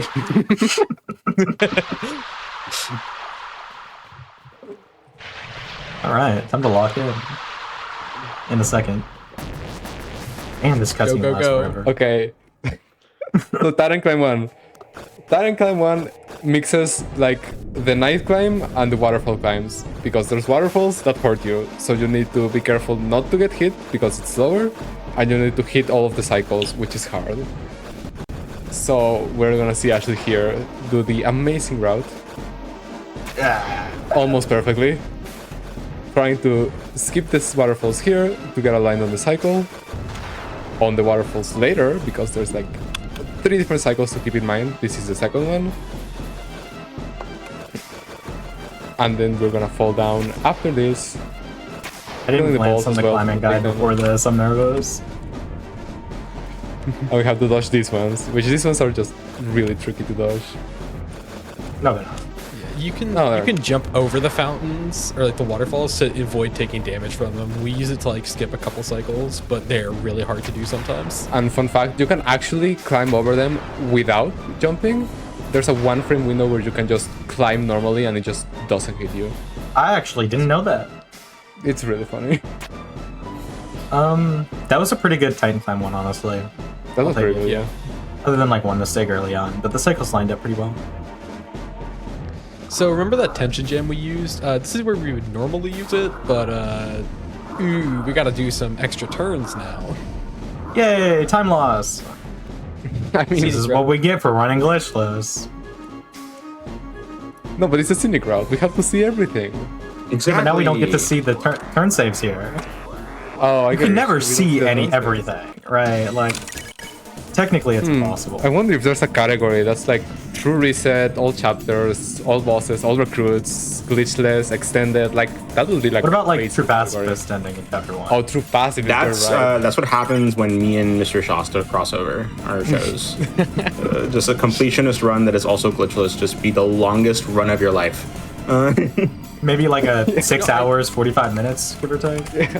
If you check the leaderboards, maybe you might see a couple runs there. Not by me. I would never. category do that. extension That's like leaderboards. 7 hours. I bet it'd have a really cool acronym. Something like a tracker bar TP. Something like that. Something like that. That sounds probably. cool. Okay, so that was a Titan spawn fight that we definitely explained thoroughly. And here we go into Titan Climb 2. I walked away You know, from it's a shame. It really sets up the Titan fight perfectly. Oh, sorry, spoilers. Wait, there's a Titan fight after this? Wait, I thought they were called Titan climbs because they're like Titanian in nature. I thought you were gonna say Titanic on their sides, but I guess Titani in their nature also works. Shout out to Money. I couldn't think of a joke that funny. Come on. You give me too much credit. Okay, so this is basically the same thing, but the cycles are harder and you take more damage, so it's just scarier overall. Yep. So the fun part about Titan Climb 1 and Titan Climb 2, you actually get healed in the middle, so at least you have that leniency. Ash, but you're they're scaring me. still Ash, you're really- scaring me. You're scaring me right now, Ash. You're scaring me right now, Ash. Fun fact, Ralsei doesn't get healed. Chris gets healed, Susie gets healed, Ralsei doesn't after Titan Climb 1. Because of reasons. I guess. We're good. I don't know. We're good. I botched every climb in the game. Good. They forgot about him. It's fine. No, it's fine. That one was okay. That one was fine. It wasn't great, but it was fine. Okay, and here we go. All right, perfect Titan. So Or wait, what's Setting Titan? up for this fight? everything else There we've you go, done Tricky. doesn't matter. This is the hard part of the chapter right here. Yeah. So Ashley here has to hit a lot of crits in this fight. Crits are frame perfect, 1 in 30 or like 30 FPS frame perfect. All of them reaction based, and you have to get most of them. So I think here you can miss 2 of the important ones, which we'll see which ones are the important ones soon. But this is the Titan fight, and this is the hardest part in all of the chapter 4 runs. So at the beginning of the fight, the Titan explanation. sorry. I like how you're vague posting the Titan explanation, but then we'll see what's important later. And I'm building Anyway, go up ahead. suspense. Just let me Go ahead. do this. Okay. No, go ahead. Big Go ahead. posting and commentary is wild. Anyway, so at the beginning of the fight, the Titan. It's lagging. It's lagging. It's lagging. My game's lagging. God. My game's lagging. So at the beginning of the fight, the Titan has the shield up. So you do a lot less damage than when your shield is down.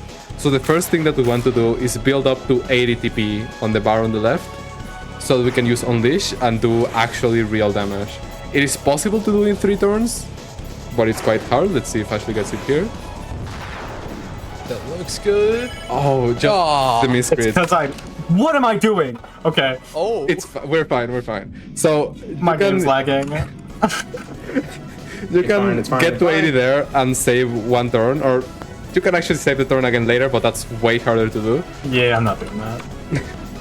And here we can use Unleash and then fight while the shield is down. And while the shield is down, you will see that we're doing a lot of damage. Like a lot of damage compared to when the shield is up. So these are the important crits. In this category in specific, since we went out of the way to get the power band, we can miss a few of these crits. But in any percent, you just can't miss any of them. Across like 31 crits, you can miss 5 of the not important ones. If you miss any of the important ones, it's dead. Here, that was one of the misses, but that's fine for all recruits. I don't even know if it is because of the horrible whip crits earlier. You're still fine, especially if you don't save the turn, you're still fine. So in any What am I- percent, okay. So if you have more powerful weapons than any percent, such as all bosses or all recruits, you can do this fight in 10 turns, which is 3 turns getting the optimal TP, 2 turns of no shield, and then another 3 turns to get TP, and 2 more unshielded turns. Here we're probably gonna see an 11 turn, which is also like quite hard. Hopefully, If you if I don't die. hopefully you can get. So, Yeah, go ahead. this fight is definitely built up to across all of the other chapters. You're supposed to have a lot more gear, but because we started just on chapters 4, we have way, way worse gear than we should have by now, which makes this fight take a lot longer and be a lot harder than usual. Yeah, if you have one specific weapon from chapter 3, you just kinda end this in like 5 turns. Like, it's not even a problem. But if you don't have that, it's quite a fight.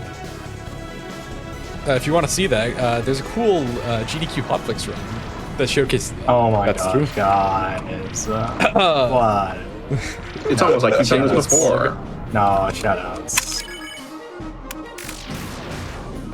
That still ended. Okay. Nice. Yeah, that works. Yeah. Nice. I can't believe that worked. Okay, my game was lagging. All right, guys. I'll take an 11 turn. 11 turns is still good, but like Titan turns are really long. So usually when you lose a turn in Deltarune, you think of it like 10 seconds usually. A Titan turn loss is like between 15 and 20. So missing anything in a good pace, like just kind of like tanks your run. It's very hard. It's very cool. Chapter 4 is super punishing about everything. If you like make one tiny mistake, you lose so much time. Yeah, like It's oh my such god. Getting a record in this chapter, like, oh, that would be so hard. That would be so cool if someone had that record. Wait, old man. Wait a minute. He's old. He is? That's his I don't think that's a line. That's his ability, being old? Is that what it is? Yes, that's the special ability. Ah, That okay. is what it Just says wanted in the act menu. In the act menu, it says, I'm old. That is the description. It's what he's I known did best forget to for. ask earlier, but like on the gender spectrum, do you think the Titan's more El Guardian or LaGuardia? That's a good question. You know, What do we think? I I want to feel like he's more John F. Kennedy, personally. I'm gonna If we're cry. gonna, I think I'm too cis for this question. I'm sorry. I don't think I have the qualifications to answer it. anyway, I know my place. I'm gonna sit my cis self down and listen. You know what I mean? Okay, and here we have the last act of friendship that we can do in this chapter. Very important. This is crucial to the speedrun, especially in the Scenic Route.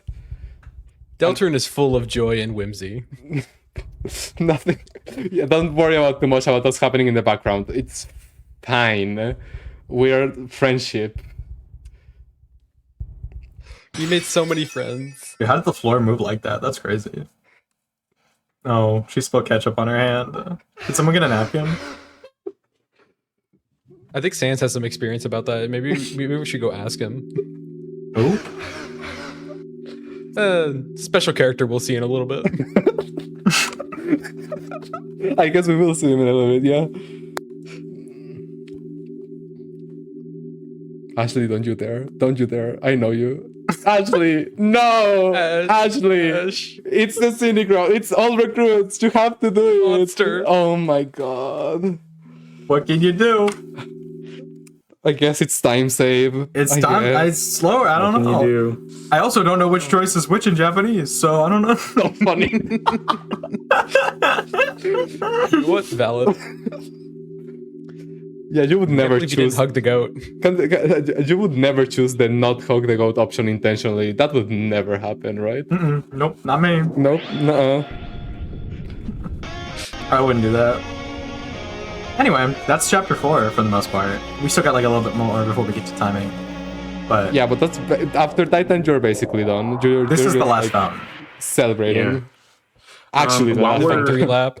While we're kind of wrapping up this run, I am curious if people want to play this game themselves. Where is the first place you'd point them to? You can download it on Steam is the most normal place people go to.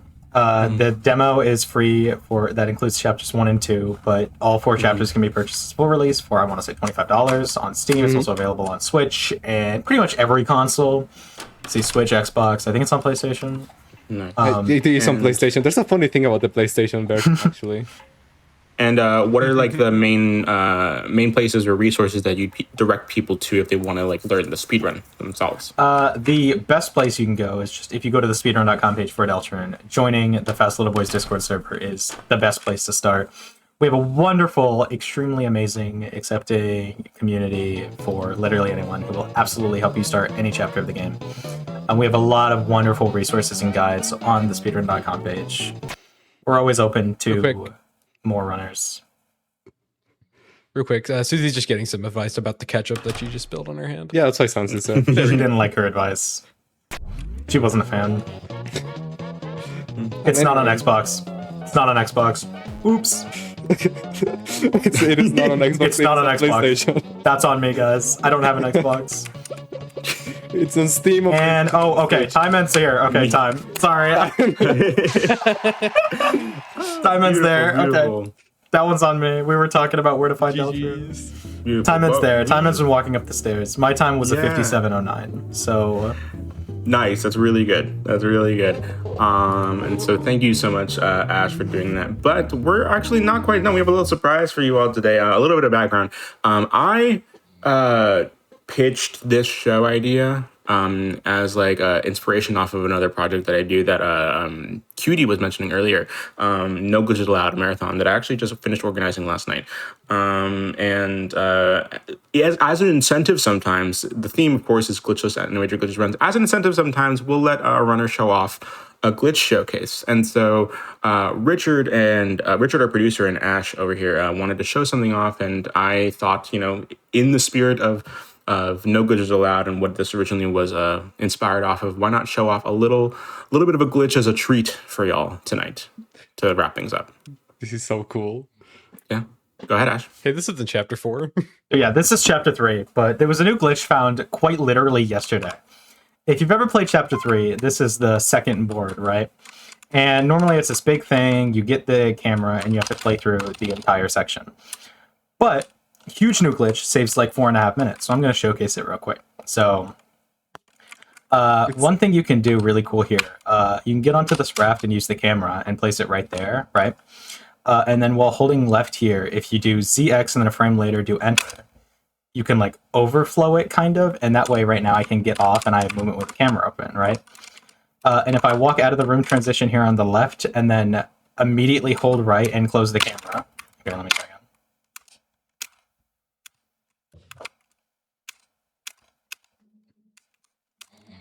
Like that, it screws up the screen a little bit. So now if I go here and then walk to the right and then hold a direction and match. Let me try again.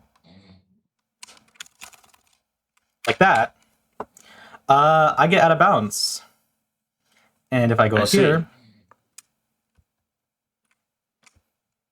it skips the entirety of, this is a debug, but anyway, it skips the entirety of board 2 and starts the concert immediately. It's so cool. So This was super cool trick there that was discovered literally yesterday by nerds. Yesterday. Shout out nerds. you go to the board, to the chapter 3 boards right now. There's like 15 runs faster than what world record was 2 days ago. It's so cool. It's so cool and it's so awesome. Historically, chapter 3 has been like a completely glitch empty game for the most part. So having a major skip like this is awesome and it's super cool. And I just had to showcase it. So yeah, that skips like the entire board too and saves like 4.5 minutes. 440, yeah. Nice, wonderful. Thank you so much to Ash and Ender and Trinky for that amazing run. Y'all did absolutely amazing. People in chat loved it. I know I did. I hope y'all loved being part of it as much as I loved hosting it. Of course, before we head out for the night, I do want to give the three of you just a space to shout out whatever you want to shout out. Let people know where they can find you. Yeah, so I'm Ash Mikta, as you already know. I'm also Ash Mikta on any social media platform to ever exist. Especially Twitch. I stream on twitch.tv/ashmikta. Deltarune speedruns a lot of the time. And by a lot of the time, I mean not that often, but I'm working on it. But yeah, you can also follow me on Twitter, on Blue Sky, on any place on the internet. It's going to be Ash Mikta. Ender, you want to go or? Sure. So I'm pretty much green_ender on YouTube and Discord, green_ender1 on Twitch. I also speedrun Deltarune and Undertale, doing a little bit of Deltarune recently because of, the major glitch that was just found. And also like chapter 4, I've been getting really into it, but more likely you'll probably catch me playing Undertale neutral for getting a minute barrier there. So yeah, just check me out anywhere. And yeah, Trinky44, again, basically everywhere that you want to find me, on Twitch, on YouTube, on Twitter. I'm a Deltarune speedrunner. I stream a lot of Deltarune. I've been streaming chapter 3 the last 2 days for obvious reasons, but I've been trying to get a really good time in chapter 1. So if you're interested in that, please hop by. It's very fun. I really love this game. Yeah, and I want to take another second just to shout out the speedrunning community, Fast Little Boys. If you're at all interested in this, please consider joining the speedrunning community. We love new faces. And, shout outs to everyone in there. I want to shout out 30 Aces because we mentioned their run earlier during Titan, who had the Hotfix run that you could go watch. So huge shout outs to 30 Aces, shout outs Nerds for the trick, shout outs Trinky for the climbing, and just everyone else in between. They're all amazing people. I actually want to shout out Ashley again because she's actually the one who got me into this game. That's true. Way back in chapter 2. Funny bet that happened, but now I've become a huge part of my life, speedrunning pretty much all the time. So I want to thank her for that. Happy to help. Yes, and one last thing that I want to ask you, Ash, that I asked the other two runners after they had finished their runs. Is there anything that you just want to leave with the audience? Anything that you want to say with regards to pride and your own, own message that you'd like to leave people with? It can be something simple. It can be anything that you want to share at all. Life is short, and you only get one chance at it. Do what you don't be afraid of things. If you're thinking, I want to try something, I want to do something, regards to anything, go for it. Do it. You don't have all the time to waste. You know what I mean? The best example I can think of in regards to like Pride Month is like transitioning or something, because I know that was a big thing. I've seen a lot of people who are scared and question it, and then they finally push themselves and are the happiest they've ever been. So don't be afraid. Just go do what you think you need to do, and don't be scared to do it. That's what I'll say. Thank you so much for that absolutely amazing words to leave off the night with, Ash. And of course, thank you everyone for watching this amazing episode of the Scenic Route. It's been such a wonderful episode because of how loving everyone has been, how amazing the vibes have been for tonight for the first month of Pride.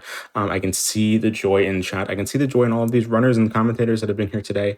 And I really hope that you enjoyed as well. Also, I forgot to say a holiday earlier. First of all, happy second day of Pride. And second of all, happy Dinosaur Day. Dinosaurs are officially gay. Exactly. Okay, so with that being said, if you missed out on Perilous Path or the Scenic Route tonight, stay tuned as we replay both shows after this, and you can tune in tomorrow at 7 p.m. Eastern for Random Number Generation.